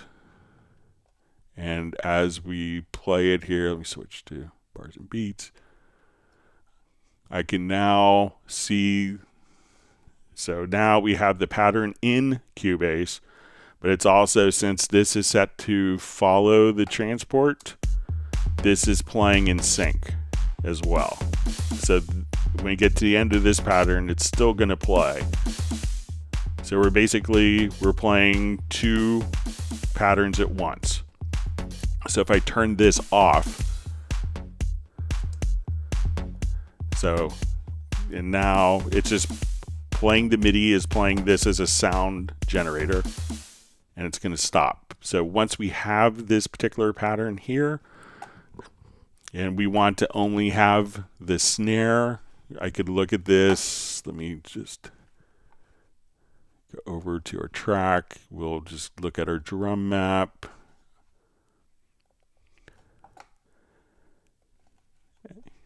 And let me just choose sounds that are in use. All right, so now when we look at this, we could say, okay, I want to find, whatever sound that I want in this particular pattern here.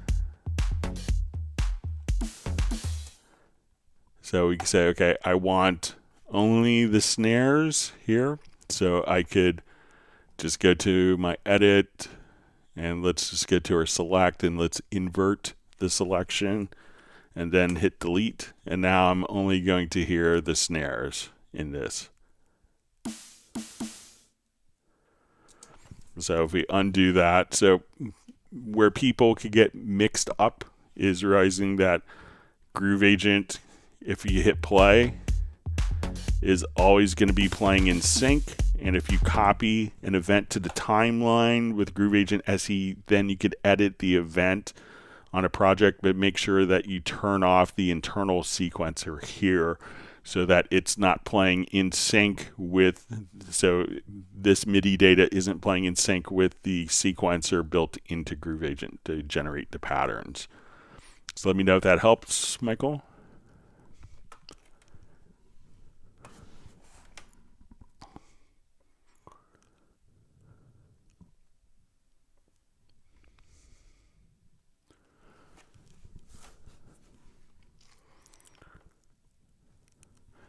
All right, so Val asks a question of what are the different summing modes? Will they change the sound? So if we have, let's say we add an audio track here and we add 2 group channels, 2 or 3.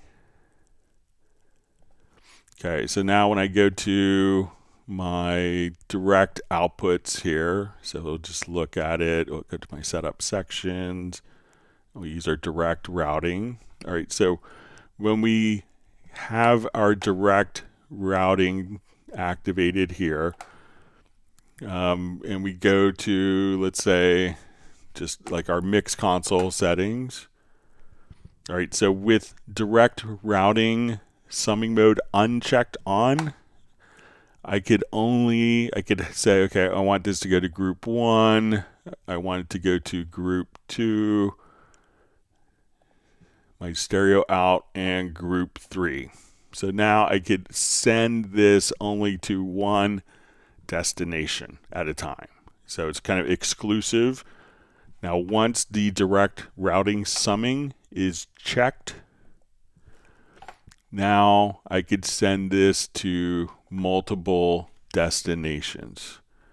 So this way I could say I want to send it to 3 or 4 or up to 8 different destinations. And so that's what the summing mode is basically allowing you to send it to multiple destinations. And when it is unchecked, we could only send it to one destination at a time. It's kind of exclusive to one destination. So that's the difference, Val.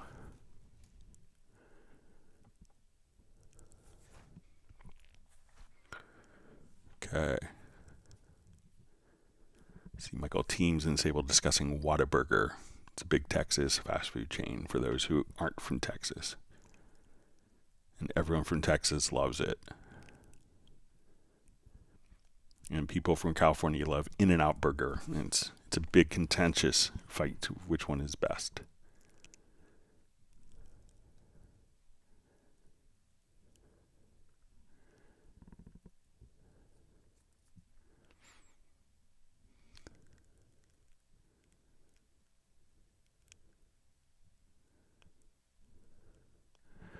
All right, and we see kind of further clarification from Michael Teams that he was using.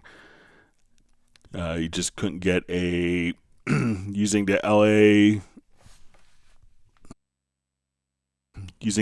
Red Kit. Haven't figured out how to use just a single drum or cymbal. So once you, let's say we go to your Groove Agent SE here. So let's say if we have an acoustic agent. So let's say we go to, we'll look at LA Red.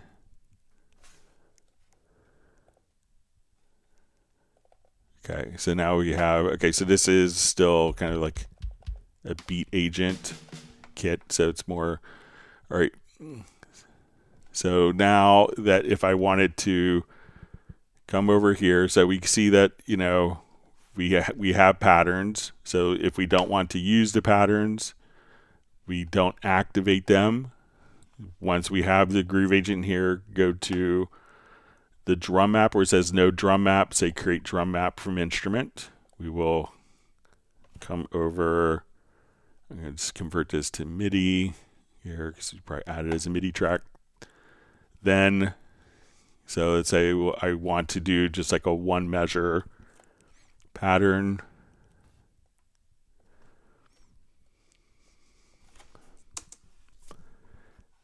And now I could just enter in, let's say, my kick.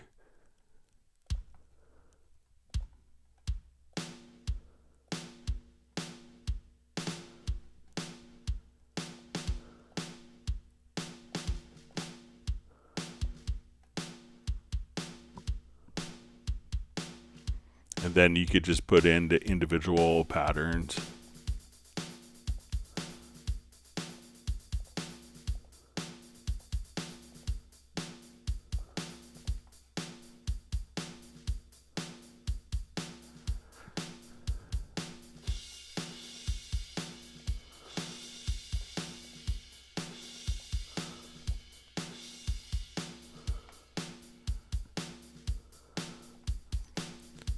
So then you could use just kind of individual sounds, but make sure that you're not utilizing the built-in patterns. So if you hit play here, and then I play, you could have kind of two patterns playing at once, even though it looks like you're doing that. So make sure when you get a pattern that this is set to follow transport is off, and maybe hit stop, and then you could just enter in individual notes for that kit.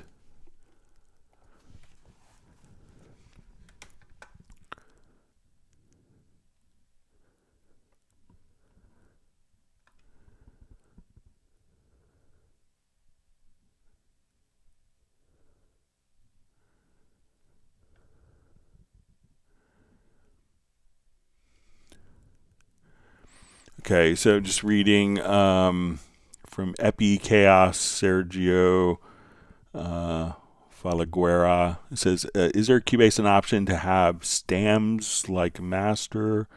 So I'm not sure if it's stems, but you know, if you want to, so let's say if I come here to this project and I wanted to create stems, so I'm not sure if it's stems or stams. But if we wanted to just revert this, let's say I want to create stems, like I want to take all my drums and let's route my drums. I want a drum stem. So I'm going to do a group channel to selected channels. Let's do a, right, and I'll just call this drums, and let's do a bass stem. So I'm going to add a group channel, so let's call this bass, and let's do guitars.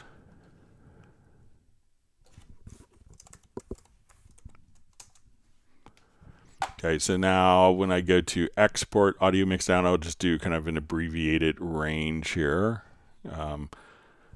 With my left and right cycle markers, we go to export audio mixdown, and I could say, okay, I want to do multiples. I want this stereo mix of everything, and I want my drum, bass, and guitar stems. I'll just come over here. Let's export it and create audio tracks.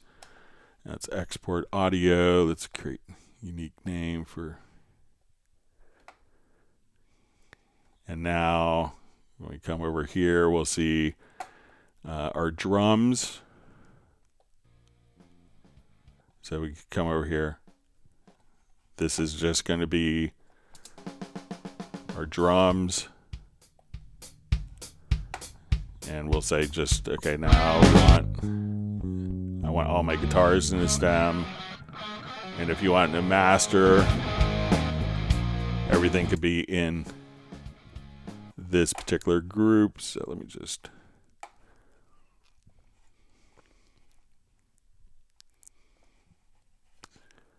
So you could now just... So if it's stems that you're looking to do, you can route the different channels to groups, go to your file to export audio mix down, and choose multiple. Choose like what elements that you want, whether they're individual tracks, if you want to create like group stems for like drums, bass, vocals, keys, sound effects, whatever, you could do that and export your stereo mix at the same time. So let me know if that's what you mean, or if, sorry if I misunderstood. Michael Teams wants people to whack the like button.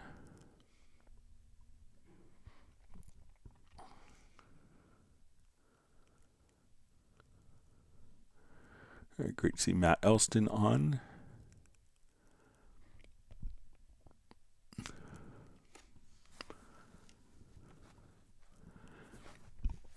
All right, Chris Higginson just says, hi Greg, I've just purchased an M4 Mac, Studio Max, not yet set up. Previously always worked on Windows. Will functionality be largely the same for Cubase 14 Pro, or is there anything I need to be aware of? Thanks. So the functionality of the program will be, you know, identical.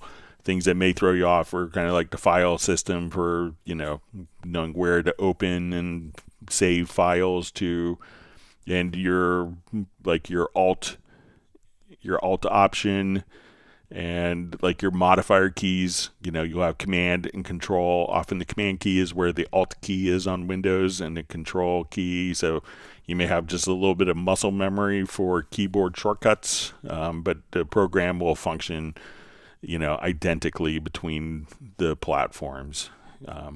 But just probably the two things you may run into is file management, like, oh, how do I get to this folder? How do I, you know, navigate to that file? And like your keyboard shortcuts may be off for a little bit. You'll have to do a bit of transition on that.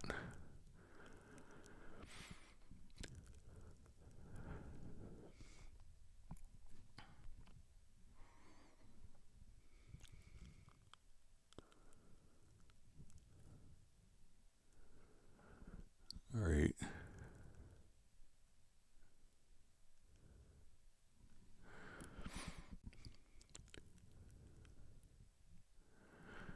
All right. Okay, so Babel asks, Greg, can you please go over comping in Cubase? I find it so clunky. Is there a way to only see the active take? So, you know, probably, you know, we'll show it to you here real quick. So I find it pretty elegant, but a lot of people kind of may have a hard time kind of getting into it at first. So let's say, okay, so let's say we have this. I have multiple takes here on the bass here. All right, now how I could see my multiple takes is, let me just go here to my,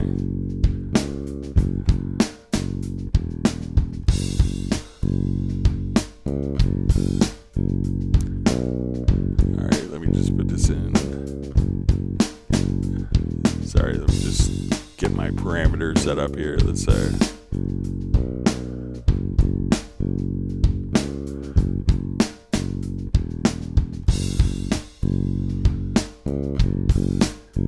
all right, so we're going to have, let me just add track control settings. So we have something called lanes. So what we want to do is make sure that you have the lane display type. Now each of my passes, I can click on the lanes, and each of these, I see kind of like the resulting track, and I grab the comping tool here. So if I wanted to listen to a different take, all I'd have to do is just to click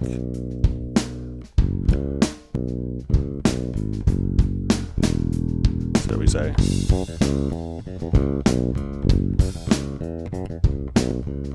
So this way I could listen to each take. And we you see that when I select here, it's reflected at the top.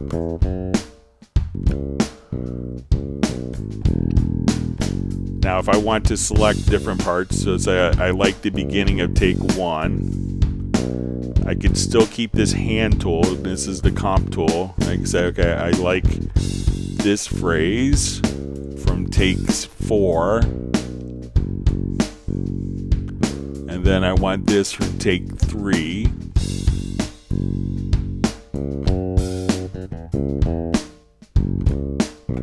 I can say, oh, that didn't work the way I thought, so I could select a different section. So now I could just kind of come right over here and choose different parts.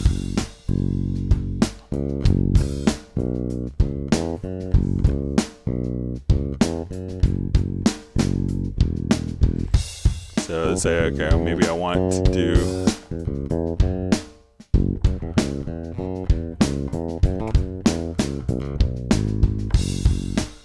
so anytime that I select this segment here with the comp tool,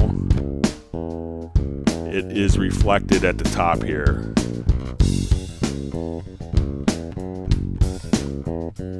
Now if I want to listen to each one, I could just hold down, so it's hold down the control or command key, and I could audition. Let me just adjust my audition volume up here quickly.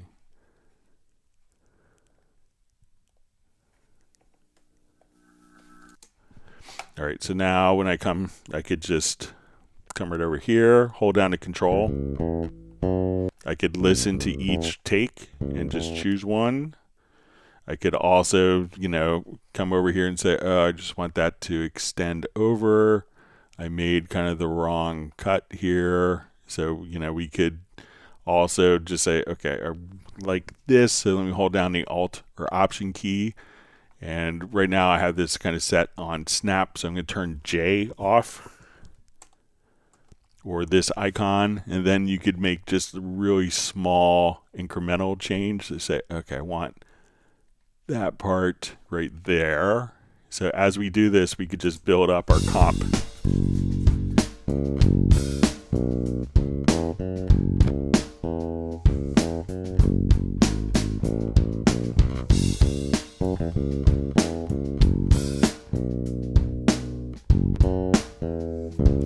Then once I've done assembling it, I could just close the lanes and everything is on one particular take. And if I wanted to go to the bottom center, I could select between different takes right there. But I think being able to see all the different takes and see them in relation to the other ones makes a lot of sense and can make the comping very easy. So again, just make sure that you have the lanes added in your track control settings so that when you go to like an audio track that the lanes are visible, and then grab the comping tool, and then it's pretty elegant once you kind of know what to do, I think.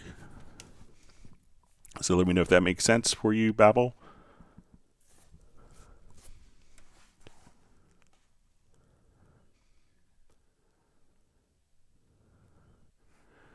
Let's see, Radar, the band, has got 1 gallon of banana nut ice cream from Michael Teams.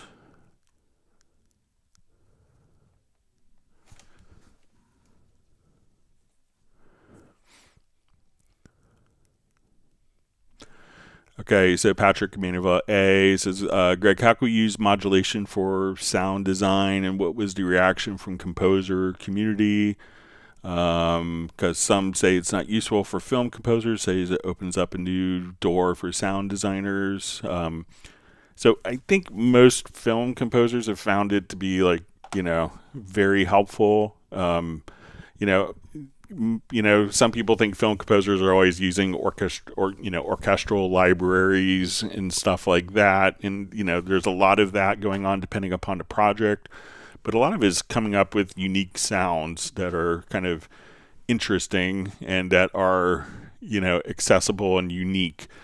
One of the things that, I remember hanging out with Hans Zimmer once, and he was just like, a lot of times we just have to have something that just evolves very, very, very slowly. You know, it's like I need something that changes slightly over 32 measures or 30 seconds of music. I don't need it, you know, I just want one sound. So let's say if I come here. All right, so and let's go to our modulators. So let's say, okay, I want this to be, we'll say, you know, let's adjust kind of our, you know, our notes here to be, you know, like every 16 bars I want. So let me just turn this modulator off here. You know, and we're going to take just one note here. And over 8 bars or 16 bars, just do subtle changes. So like if you're doing like techno music, you may do, you know, you're going to do stuff like that constantly. But a lot of film composers need to take a sound and let's say every 8 bars have it slowly change and evolve over longer periods of time. So let's say we want to do this where it doesn't go as high.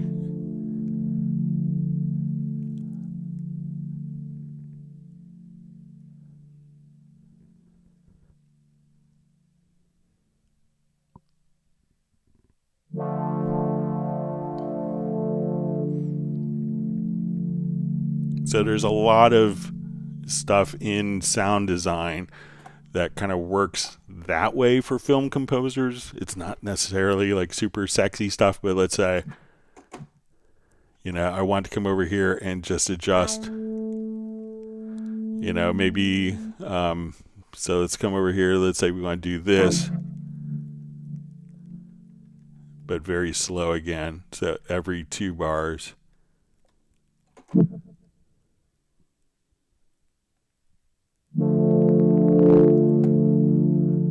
And setting these for, you know, different parameters to modulate at different rates, you know, so that they don't ever kind of resolve.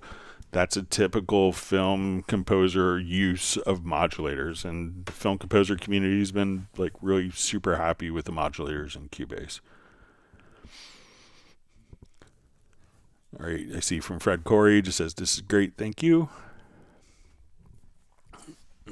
It's probably getting back. Let me clear my throat. Going back to the using the hearback system. Hope you're doing well, Fred.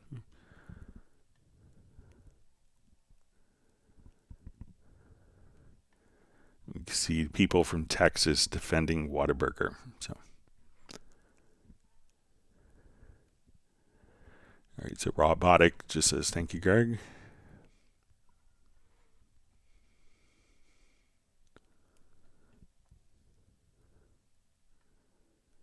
All right, we see Michael Teams has granted my family and myself 1 gallon of limoncello gelato. So he says it's so smooth. So yes, gelato is good. Take my son out for gelato periodically. It's a special thing.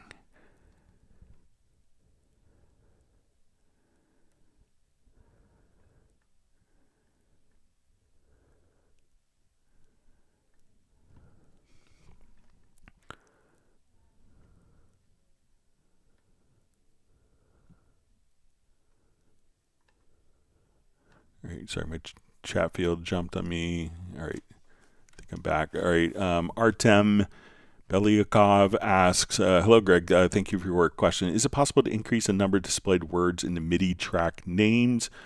If the MIDI track name is long, this makes it easier to search. All right, so we come here. So let's go to like a MIDI or instrument track. So let's say we come over here and let's say I just copied this text here a couple times. Let me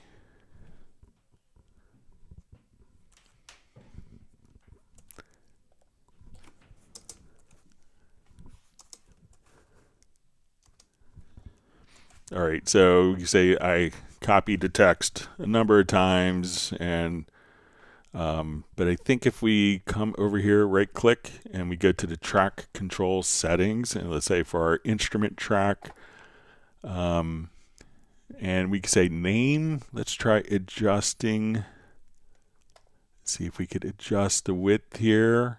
So let's say we go from 7 to 21. Okay, so we'll hit OK, and now you can see that the name is automatically increased right there. So right click, go to your track control settings, and then look in the name field, and you'll have the width here, and then you could adjust it, and you can see kind of visually how it's going. So if you want to see more, so it may default to a character width of 7, but you could increase that. So when I hit apply, you'll see that this name will get much shorter because we went from 21 to 7. So it's not necessarily characters, but kind of the size of it right there. So give that a shot.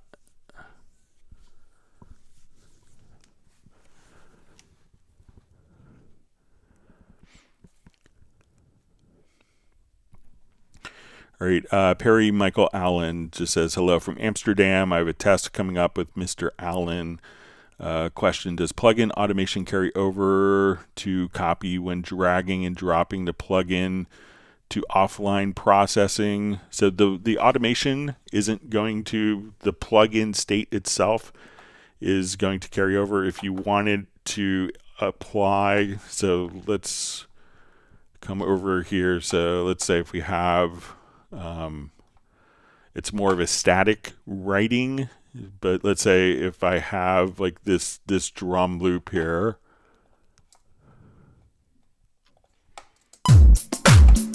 all right, and let me just turn that down to kill.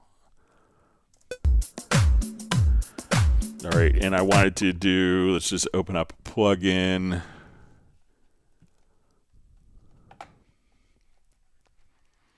Okay, so let's say, okay, let's just open up like Studio EQ here. All right, so I want to automate this parameter. So I'll come over. And let me put on the correct track this time. That would help. All right.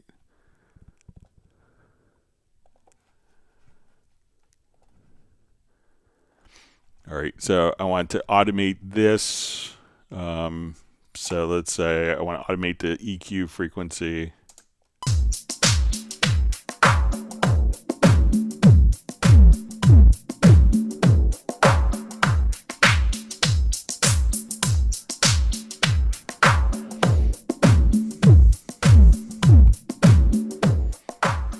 All right, so, you know, if we drag the EQ over into, let's say, our offline processing, we could come over, so we drag this over, it's just going to be the static value of it. So it's not going to take into account the automation, because like if you wanted to take into account the automation, it's just really almost easier just to do, you know, go to render in place and say, okay, I want to go, let's go to our render settings. We want to include the complete signal path, and we just hit render. Then all of the plugins would automatically be just rendered, you know, it would just be rendered right there without having to utilize the, you know, the particular direct offline processing. So the direct offline processing, we can think of the parameters as being like a snapshot, whereas if we wanted to apply the automation EQ here, we would just come over and do just you know, just do a render in place. So, and at that point you could just say, okay, I just want to do all of my channel settings, and that would include, your automation for you right there. So now when we go to look at the automation, we could just you can see the effect of the automation directly on the waveform right there, but I had it, I don't have it selected, but that's all you'd have. So if you want kind of dynamic automation to be included, do a render in place. If you want snapshots, then you could drag and drop the state of the current setting of the plugin parameter and then do a direct offline process to write that in.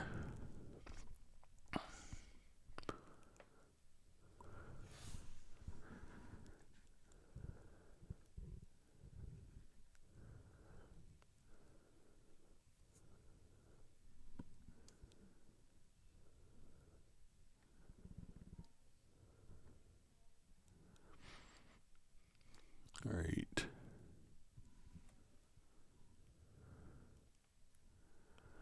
All right, Kai Nunert, photography maybe. Hi, Greg. Can I put all my VSTs and effects in an external drive so that everything still works, but my library is not on my laptop anymore to save space? So generally, the effects themselves would want to be on the system drive, but that's just like the actual file. All of the content for different instruments and effects can be on an external drive, and depending upon the manufacturer of the plugin, so if you're using like all the Steinberg products, you would just go to the Steinberg library manager. Most companies have a similar utility where you could choose to say, okay, I want to move this particular sound set or instrument content to an external drive, and then you could just move it. But the actual like DLL file or the VST3 file would need to be on the system, but those are generally very small. It's the content that takes a lot of space, and that content you could move all of your Cubase content, your different instruments, all your Steinberg content you could move over to an external drive with this utility, and then we could just use and have the actual plugins installed on the system drive.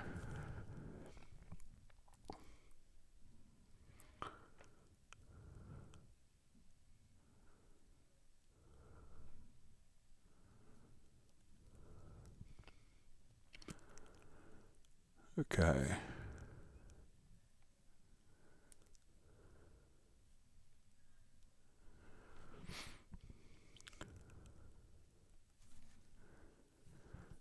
All right, Marcus Strymon just says, Greg, I still don't understand why everyone says I should buy third-party comp and EQ plugins. Like, what is there that I cannot do with the Cubase compressors? I can't think of anything. What's wrong with the standard compressor? So why blow $400 for a special emulation? Says the other day, a dude said their TubeTech emulation sounds so much better than Cubase tube compressor. I'm like, how, dude? But the only limitations I see are some compressor plugins, they start to distort with low attack time.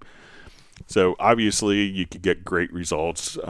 There's a lot of people that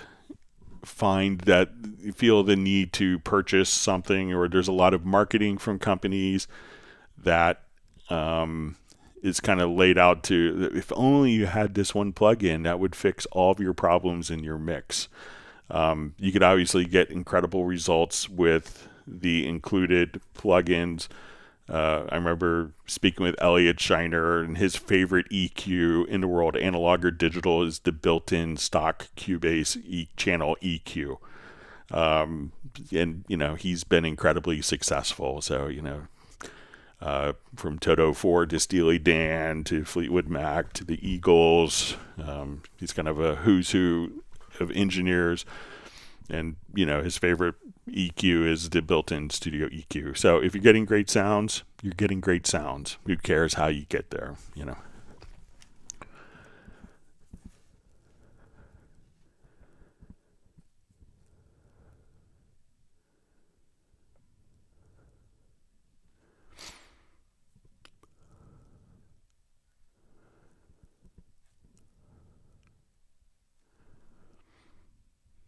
All right, right, so we see Paul C says, when I open up projects, my MIDI remote never hooks up properly anymore, and there will be 3 or more copies of each. So what that was happening to me, and when I went to like my MIDI remote, if I saw 2 of them, I went to the second one or to one of the other ones. So let's see if I come over here. So let's say I have my Chord Nano control. I think I just kind of redid my OS here. So probably reset it for me. But let's say if I come over, let's say to my second Nano control, and then I think if you just delete the second one, let's see what happens if this comes over. So the one that isn't kind of active at this point, I think we go to the script, and let's see if let's disable the controller script and see what happens when I reconnect mine. All right, so I'm going to reconnect my Nano control.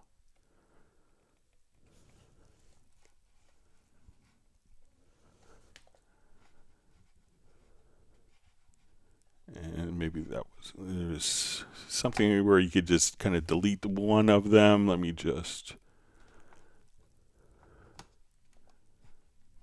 get to my scripts here.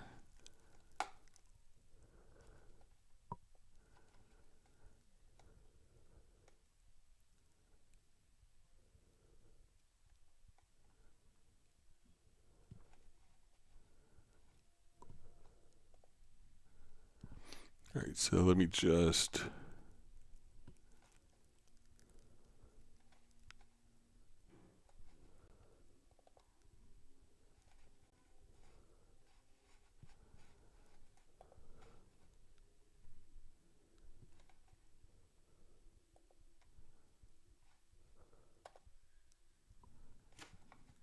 see there's 2 of them that come back, but let me just come back over here.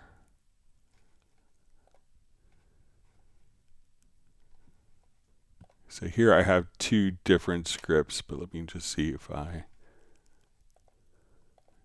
disable the one.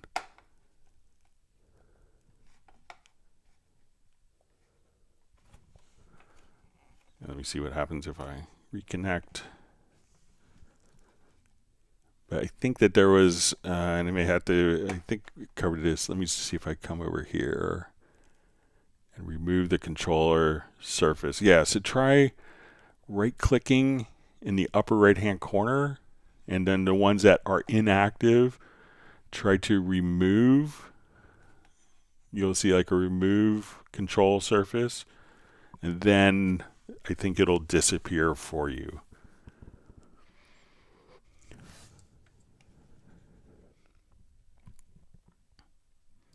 All right, wonderful to see Peter from Montreal. Thanks for joining us.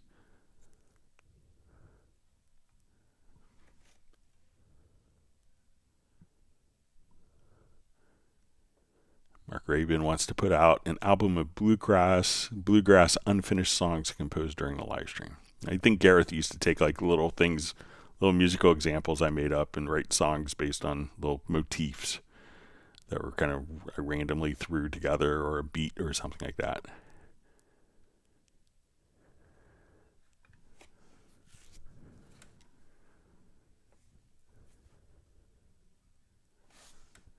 Mark Rabin is curious if others watch with a guitar in their lab. See, Michael Team says, thanks, Greg. That was what I was looking for. Perfect. All right. Welcome. All right, John A. Walker's checking in. Thanks for joining us.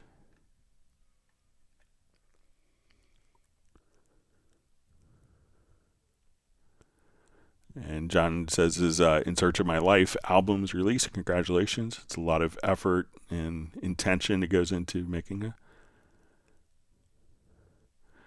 All right. Wonderful to see Daniela as Da Vinci Girl from Bochum, Germany. All right. Bratman Studio says, Greg, the comping tool was so cool.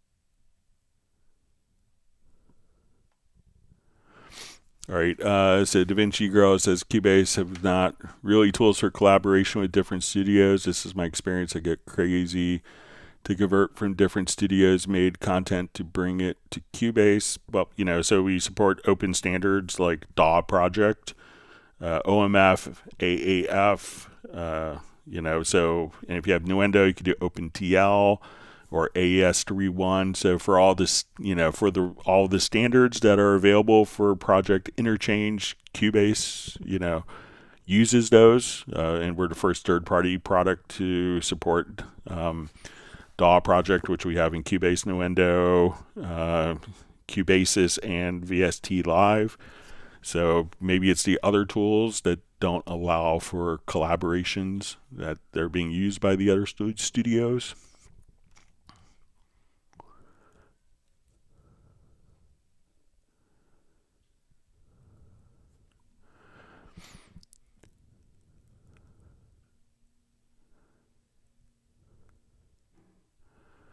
Okay, AHDA 5578 asks, how can I create a polyphonic glide between chords in Cubase with only one gate triggering the whole chord, like multiple string players sliding independently to new notes without re-triggering? Okay, so let's come over. So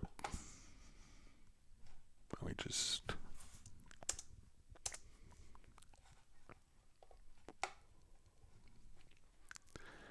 So depending on your instrument, so if you're using like Hallian or Retrolog, you should be able to do this. Pad Shop as well. So say, okay, we'll just...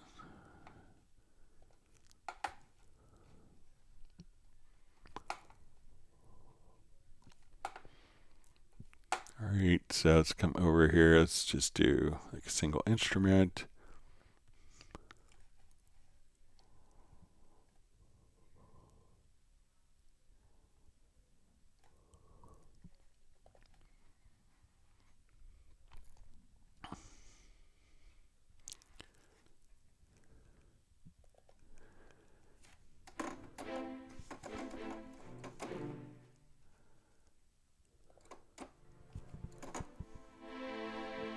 All right, so let's say I want to...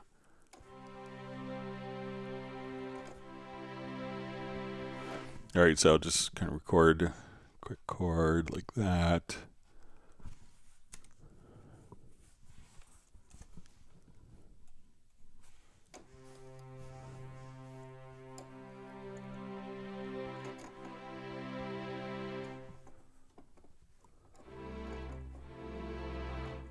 All right, let's...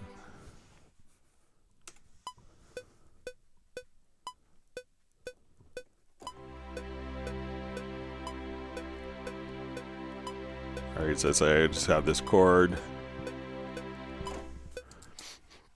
All right, so now what we want to do, let's come over. All right, so we have just one chord, so maybe like a typical kind of string voicing. All right, now let's make sure that we have our note expression editor. So I'm going to turn this on so that when we edit, that we can now just come over here. So we're going to play one note. So let's say as we come over here, we want to adjust our pitch. So we'll come over here to our note expression. Let's do tuning. And we'll say, okay, like right on measure 3, we want it to...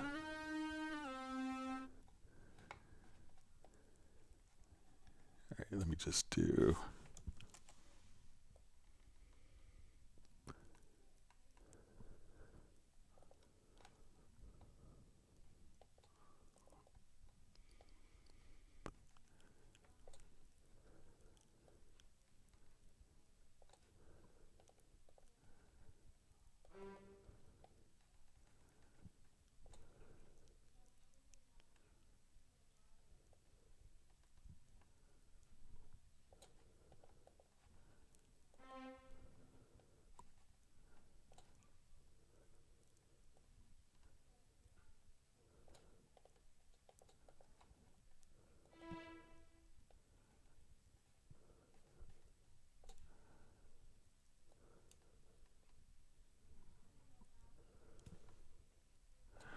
All right, so maybe it's something like this that you want to achieve. So let's just come over here.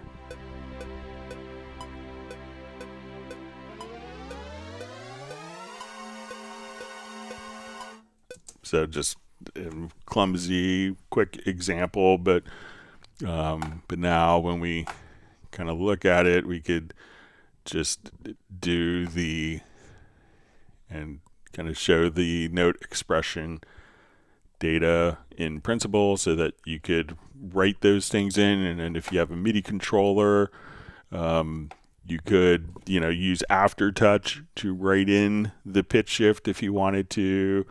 Or if you have an MPE controller, you could do that, or you could just kind of draw it in so that each note could bend. And if you say, okay, maybe I want this note to bend downward instead, you could do stuff like that so that they're not all.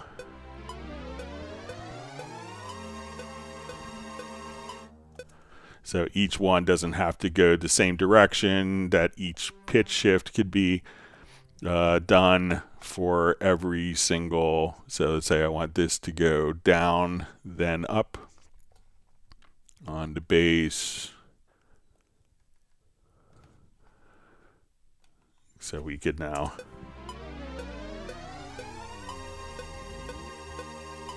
and have them all be completely independent of each other. So let me know if that's helpful.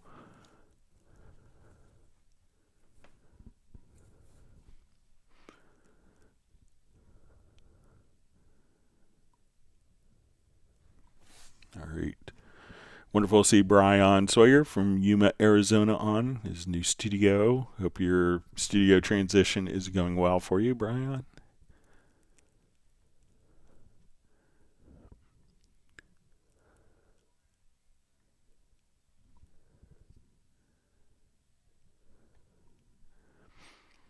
All right, Kai Nunert Photography just says, great, thanks.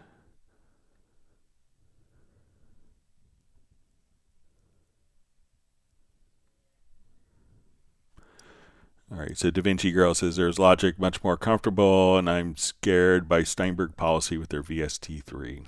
So I don't think VST3 has been scary for people. Maybe some developers who haven't wanted to update for 17 years. All right, so we see Kai Nunert Photography just says that's what I need to know.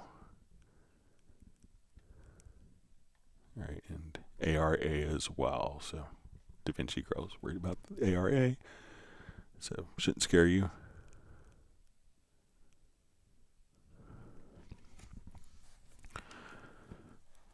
Okay, Raw Justice Hip Hop says, I wish I had mastered all my stock plugins before I purchased third-party plugins. I could have saved a lot of money. Big mistake. Live and learn. So it's good, wise advice.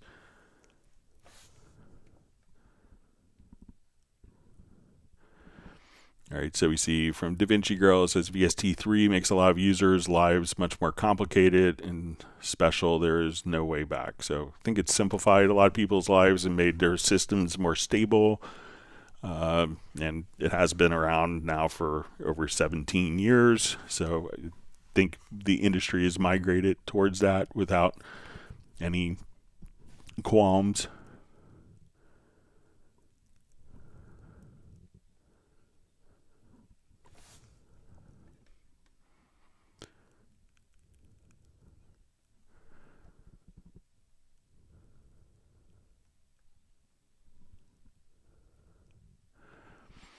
All right, so we see Chris Higginson says, hi Greg, thanks for answering earlier. Feature request, it'd be great if VST amp rack and bass amp could have a bit of an upgrade. Thanks for all your help. Yeah, I think there's still a lot of people who haven't fully utilized the functionality. I know sometimes you put a couple new features in, but I think kind of the core plugins are really good and still very usable, but I'll make sure to pass that along as well.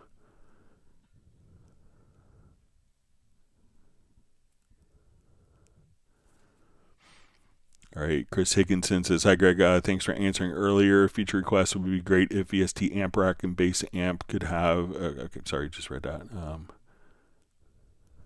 We see from DaVinci Girl, responding to Jazz Girl, says my reference is Alfred Huff, Minds and a Teacher of Mine, Where I Got My Fairlight. Maybe someone could translate it for Greg, an anonymous person. Have no relevance. All right. Let me see, maybe it's written in Germany, so in German, so maybe Jazz Dude could translate.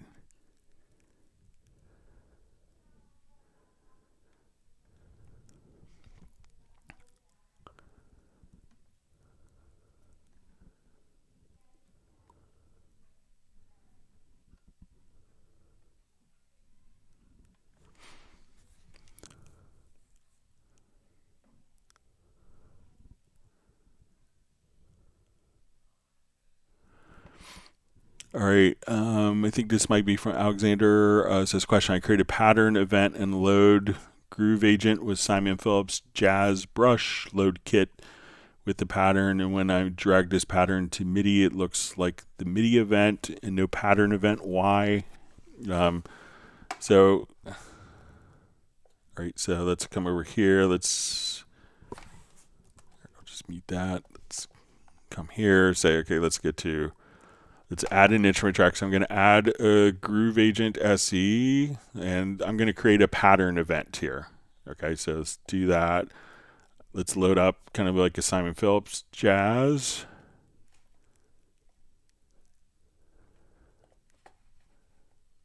Oh, maybe, sorry, I'll load up another Simon Phillips. My license may have run out. Yeah, all right, I'll just do another. Let's see if I have another. I'll just load another kit here. Sorry. I have to update some of my licenses. All right, so let's say I have.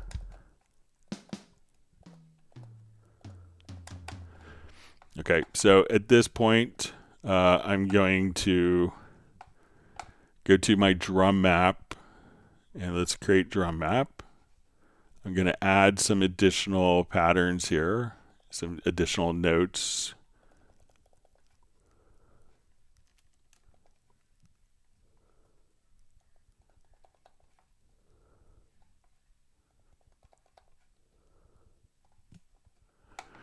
Okay, so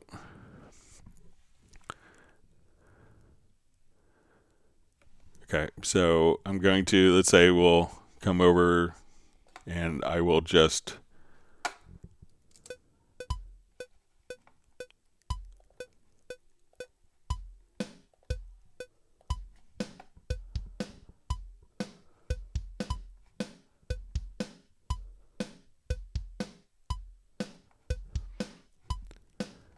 so let's come over here.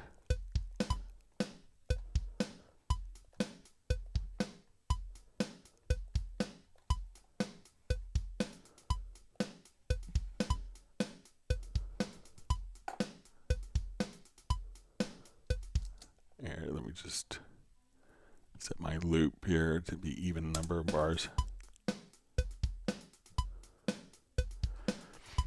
Okay, so now I'm going to drag this in. So I'm going to drag it to the instrument where we created the pattern from. And we can see that now it looks like a pattern event. If we copy,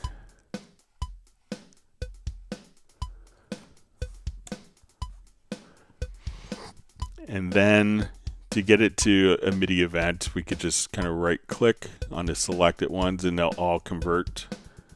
But as soon as I drag the pattern out, it looks like a pattern event here. So let me know if it looks like that, or if it looks, let's say if I do, and I drag this out. So this is kind of what the pattern event looks like, and this is kind of what the MIDI event looks like between them. And this may look slightly different if you don't have a drum map on, but make sure that you're dragging it to the particular track and not maybe to another track to see if that makes any difference for you.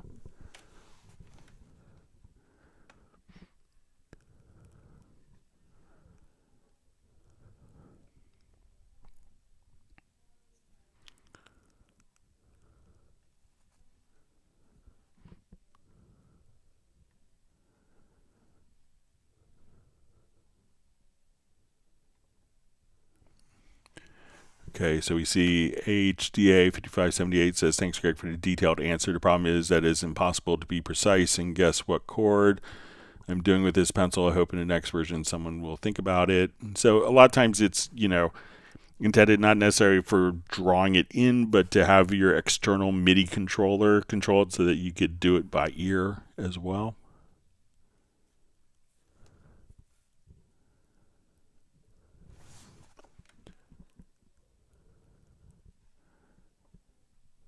But it's also, each instrument could have different levels of pitch shifting as well. So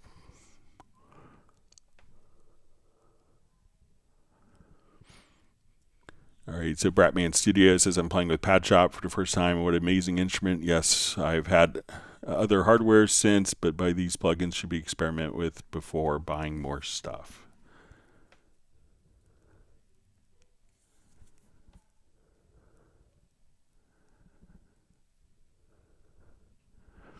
All right, so at Not27 says, hey Greg, I got all my sample packs stored in my iCloud. When using Cubase Nuendo file browser, I can only locate to the physical drives. Is there any want to add iCloud directory? It's download. A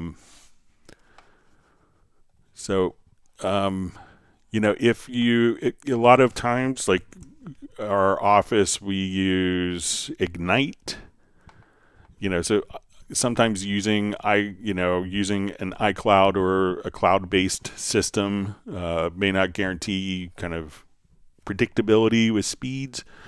It could be a big, but when I come over here, like I have Ignite, and I could, have loops and stuff. I could see it from my particular cloud. Let me just see if I don't have an iCloud account, but it could be just going into, let's see if we go into Media Bay and we go to this computer, you should be able to see, this could be set up for, for network access as well, I'm pretty sure. So let's say,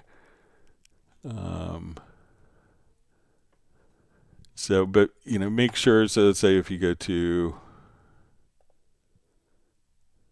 so you might have to see if it shows, I'm pretty sure that this would do, I don't have it on a network, but if it's kind of showing up as a standard network drive, then, like if it was showing up on the network, it could be doing this, but, when previewing, it may,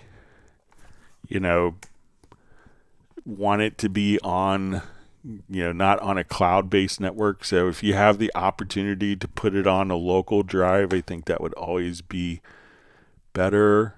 But just seeing if we could, so, because if it's not, if it's kind of showing up as a network drive, but it's not, but I'll do some more research on it if you want to email me at clubcubase@steinberg.de. But I would always try to get the content on a local drive if possible, because it could be, not be able to play that, or, someone's watching Netflix next door and that's affecting your time.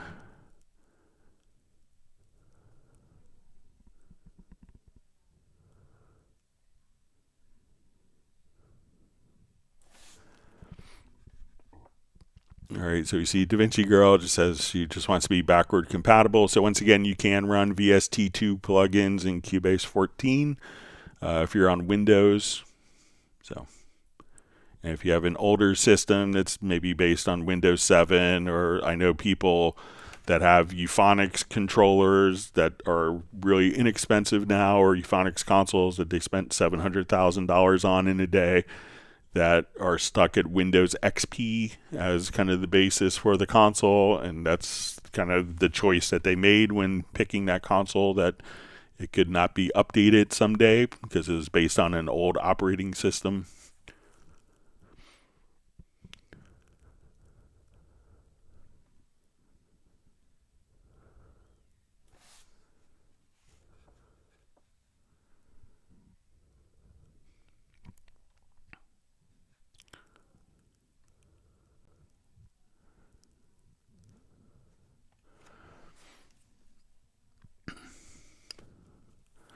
All right, Cedric Hawkins asked question, does the auto align feature in Cubase work the same way as the third-party Auto Align Pro? I would prefer not to have to purchase it.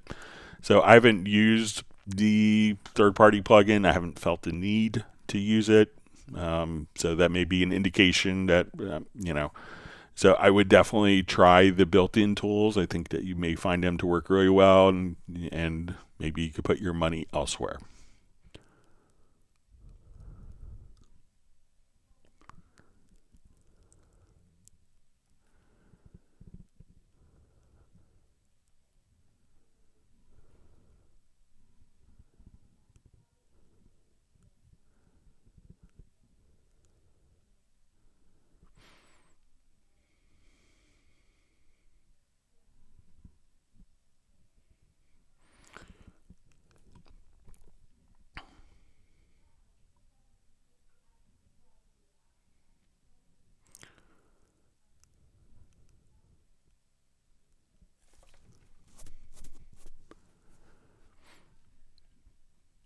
All right, so we see from @not27 says it's not showing up as a network drive. I don't access it from a network since it's always synced locally.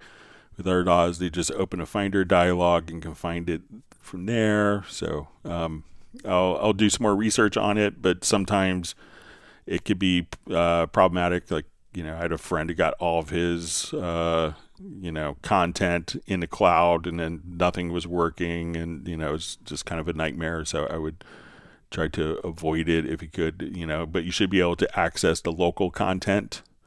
So if it's stored locally, just access it from the local selection.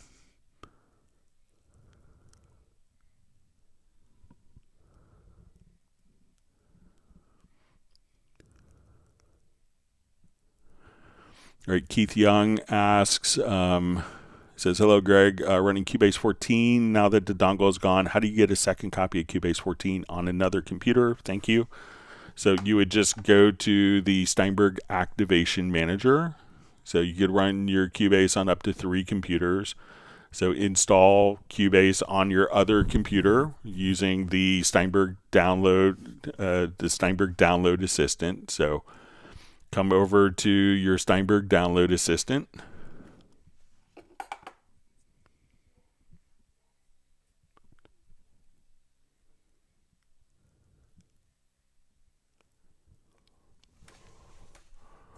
So just open this up. So what you want to do is just come over. You want to sign in with your credentials. Just get this out of the way, sorry.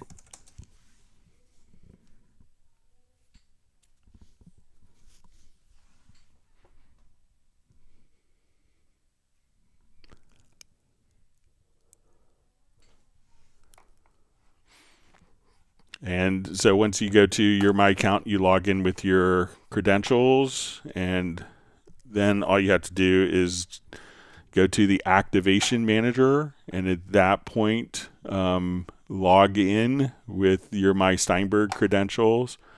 You'll see your not activated device programs, and all you'd have to do is go to, on the second or third computer, is come over to the go to your Cubase license. Let's say you come over here, let's say Cubase Pro 14, and then just choose to activate it. And that's all you have to do. So install it. And then with the Steinberg Activation Manager, log in with your credentials and choose Activate, and then you could run it on your second computer. So you could run it on up to 3 computers, so you don't have to move your dongle back and forth. You can just have it running. And if you install it on, let's say, 2 computers at home and 1 computer at a different studio, and you need to deactivate it, you could go to the and you accidentally forgot to deactivate it, you could go to steinberg.net.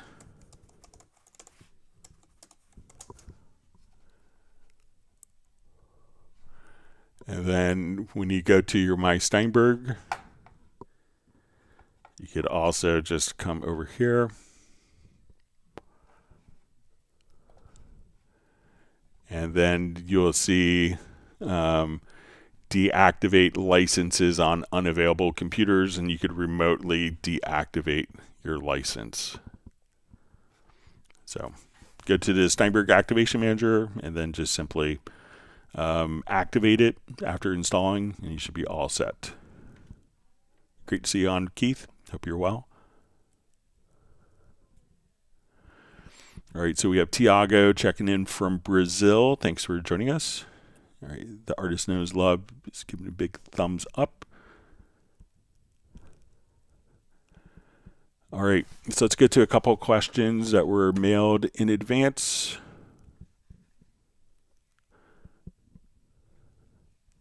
All right, so the first question, let me clear my throat.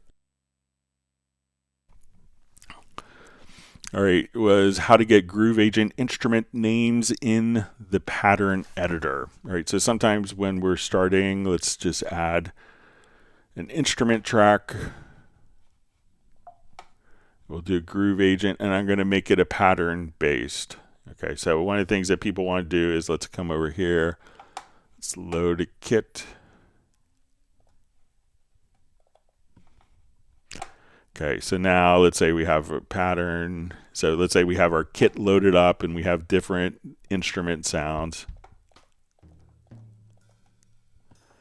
All right, now when we go into the pattern editor, so let's say we now have this track selected and we go to the pattern editor, we may notice that there's just kind of like C, C sharp, D, E, F, etc. So we don't have like kick, snare, hi-hat, tom 1, tom 2, etc. But if we have Groove Agent loaded right here, we're going to now at this point go to the drum map area on the routing tab, and then we'll say create drum map from instrument. Now the drum map names have populated for our different instruments, and we see that it's going to load up with 5. I'm just going to click on this plus symbol here a couple of times, and then we could just add, and all of our sounds directly from the Groove Agent kit are now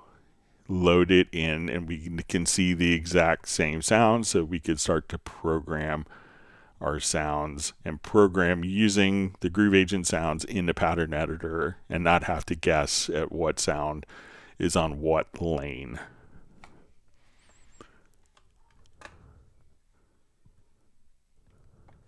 All right.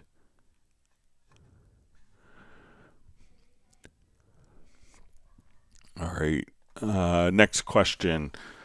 It says, hello, Greg. I use a Townsend Lab L22 mic with 2 capsules. I need to keep my track in stereo to be able to use the software, but I only have one LA2A and one 1176. So when I use a send, I only get effects on the left side. What can I do? So if you have to, I would say once you've captured the sound of your particular track, if you only have a mono, if it's hardware, I'm assuming, and you only have a mono capable kind of chain, what you could do is just simply what I would choose to do is come over and let's say we have our let me just find some stereo vocal files here. So spend another 1,000 nights. Okay, so let's say this is what my vocal file looks like. What I would do is perhaps come over here. I'm going to take this. So if you wanted to deal with it in stereo, so once you've captured the audio and it's probably doing the processing and you've applied the microphone, I would come over and let's set like our left and right locators around this event. I'm going to solo the vocal and let's do an export audio mix down. I'm going to choose to do a mono down mix and let's create a new audio track. All right, so now we're going to just have our vocal rendered, and let me just not have that particular track armed. So sorry about that. So let's export audio mix down. Again, choose mono down mix. I'm going to create an audio track. Let's export.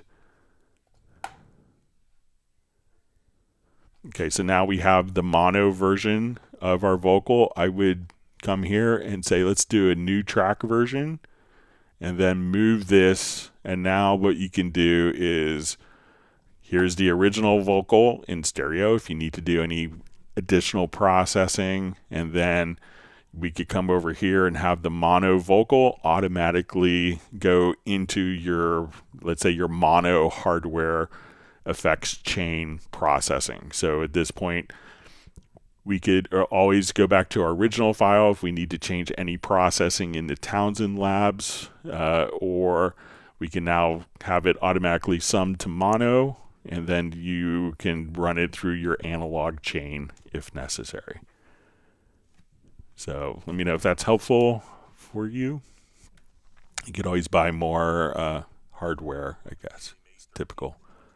All right, let me just mute something here. All right.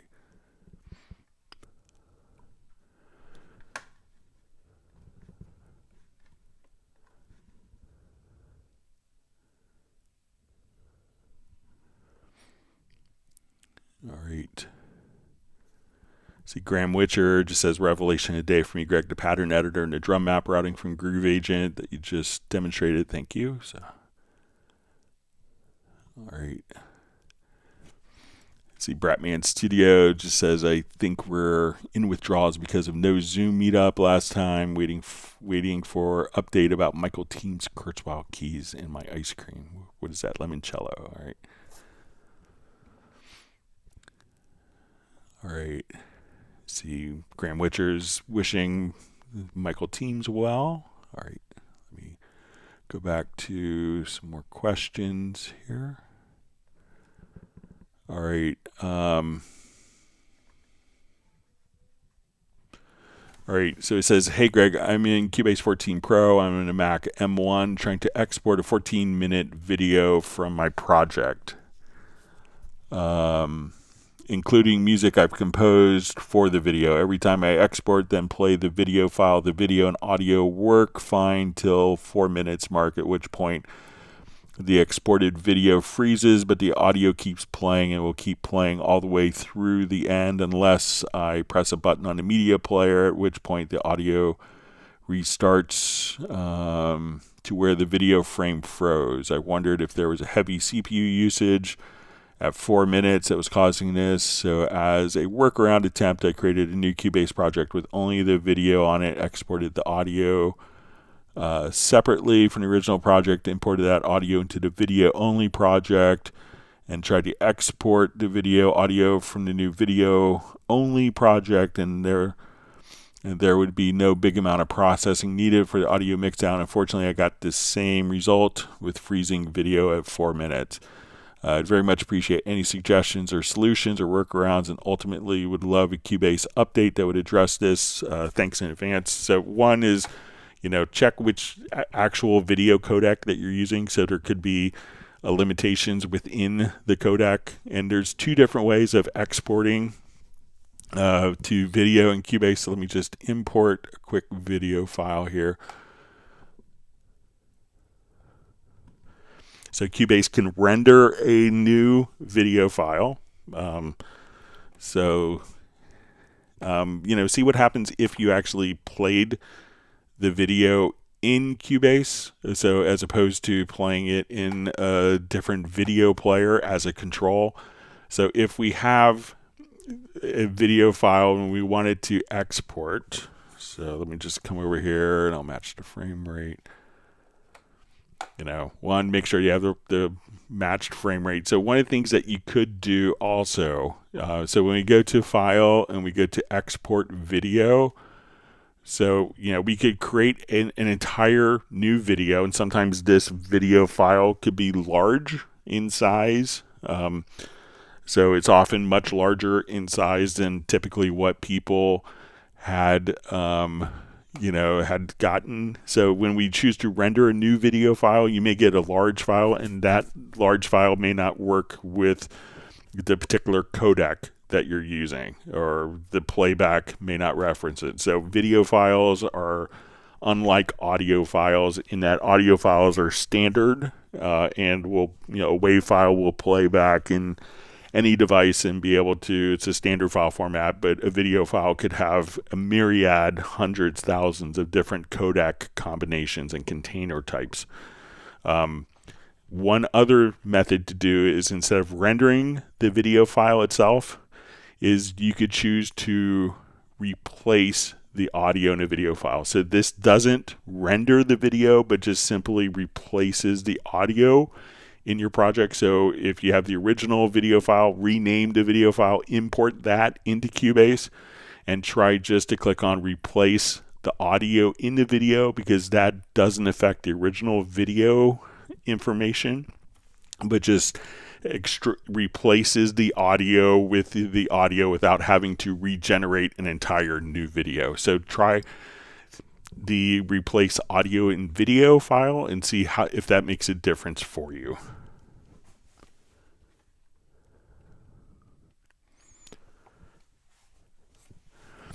Okay, so we have a question. On my master stereo chain in Nuendo, one of my inserts is the vintage compressor. I have noticed that the input is showing 6.9 in red. Does this matter at all? Let's take a quick look.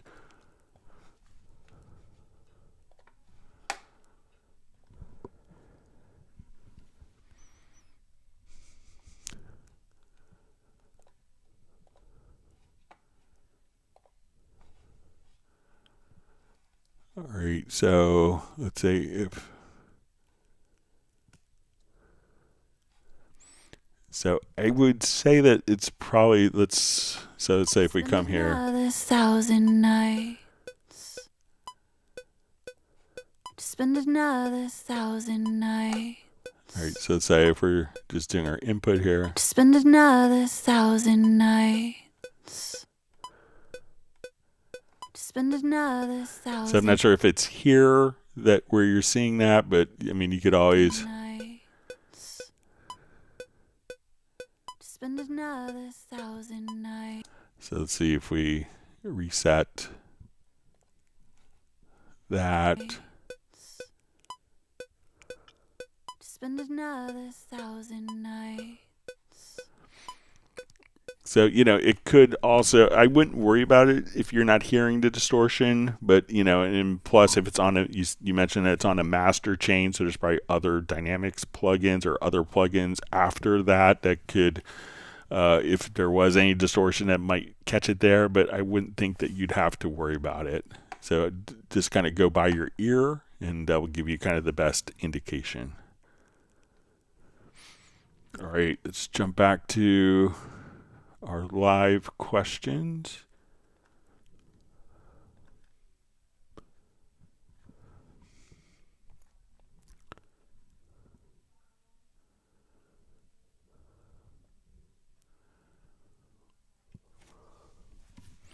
All right, so we see from Bratman Studio just asking if there's any size limit to Cubase video. So with Cubase 14, they just added the ability to do 4K and 8K video. Sometimes, depending on the file formatting of the drive, so some drives, like I know that you could have particular size limitations, like if you had a FAT32 formatted drive versus like an NTFS drive. I believe that there was one could do, one could be stuck at like 2 gigabytes for a single file size. One could be stuck to 4 gigabytes. So I don't think it's a limitation of Cubase, but maybe of the file formatting of the system. All right. Let's see if there's more questions that come in. Let me just jump over, watch this live, see if there's any additional questions. I think we are at the end of questions. We'll see if there's more that sneak in.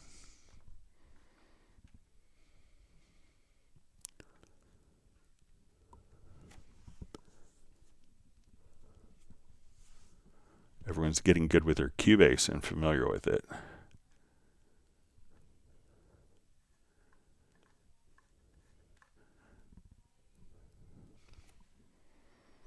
Okay, so we have Randy from Radar the Band. He's back. He's tracking his new pedal purchase.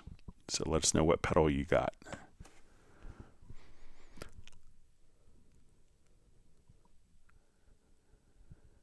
All right. Yeah, I get 4 trophies from Michael Teams for getting through all the questions. Let's see if there's other questions that come up.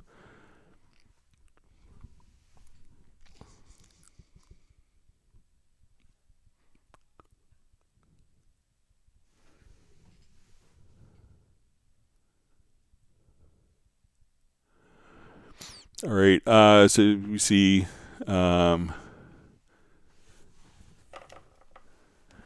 all right, so Keith Young says, one more question, please, Greg. What does the message cannot verify license command on third-party plugin? So generally, like when Cubase is starting, it may do a quick test to see if the plugin is going to be functional in the system. So if you're opening up Cubase and you're getting a message that can't find the license, that would indicate that the licensing for that plugin isn't going to allow you to use it, and that you could verify the license. Sometimes this would be like an iLock type of procedure. We often kind of get this, like if the computer isn't seeing your iLock, you may get a lot of messages. If you have your licenses on an iLock device, you may get messages just so that you could work in a project and, and it's like, oh, why does it sound different today? Because, without any warnings, that plugins aren't functioning on your system. So you could check with that third party and see if the plugin is kind of working as expected. All right, so you see Randy's gotten... looks like he got an old MXR Distortion Plus. I remember when I was starting playing in bands, everyone's trying to get rid of those at the time because they didn't like them. Now everyone wants them back. So it's the irony of music equipment. We all cherish what we gave away and sold super cheap later in life.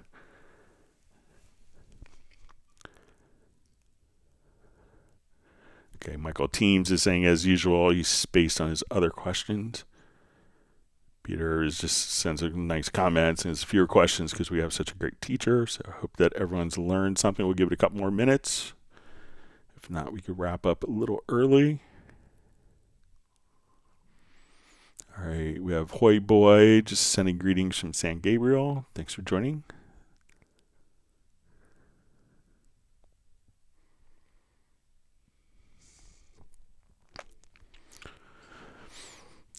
All right, Hoy Boy's question is, can I create a crossfade that matches the range selection? Mine always defaults to the same size regardless of the selected range. Okay, so let's say if I cut this audio file here, and I'm going to grab my range selection. So it could depend on if the files are overlapping, but then I just hit the X key. And for that range, we can see for the selected range. So let's say, again, I split here and I have this. I'm going to grab my range tool and put that over top and then hit the X key for crossfade. And then it's automatically going to crossfade based upon the selected range.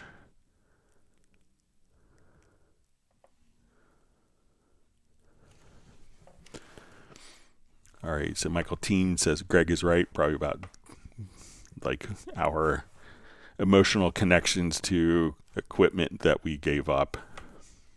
So, all right, so we see Radar the Band. It's always a great get together.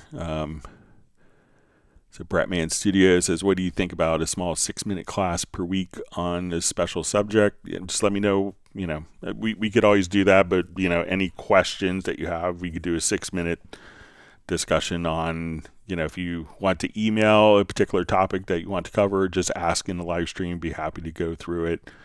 And if it takes 6 minutes or 9 minutes or 2 minutes to get through, we could do it.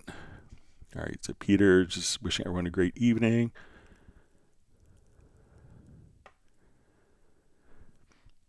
Michael Teams just telling people if you have questions, write them down so Greg could go through them. He always spaces his out and he forgets one or two. All right. All right, let's see. We see John Koskin saying goodbye to Peter.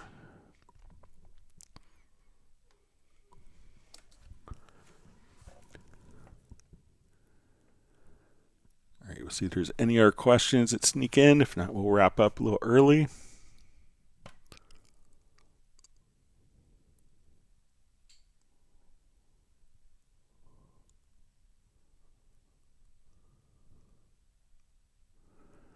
All right, well, I guess we are done with questions for today. Thanks for all the wonderful questions. If you've learned something new, make sure that you hit the like button and subscribe to the channel. We'll be back on Friday starting at 1 p.m. U.S. Eastern Time. Want everyone to stay safe and healthy, and we'll be back on Friday, and we'll be going through our normal schedule through the rest of May. So look forward to answering more questions. And with that, we will go ahead and wrap up. Everyone stay safe and healthy. Take care.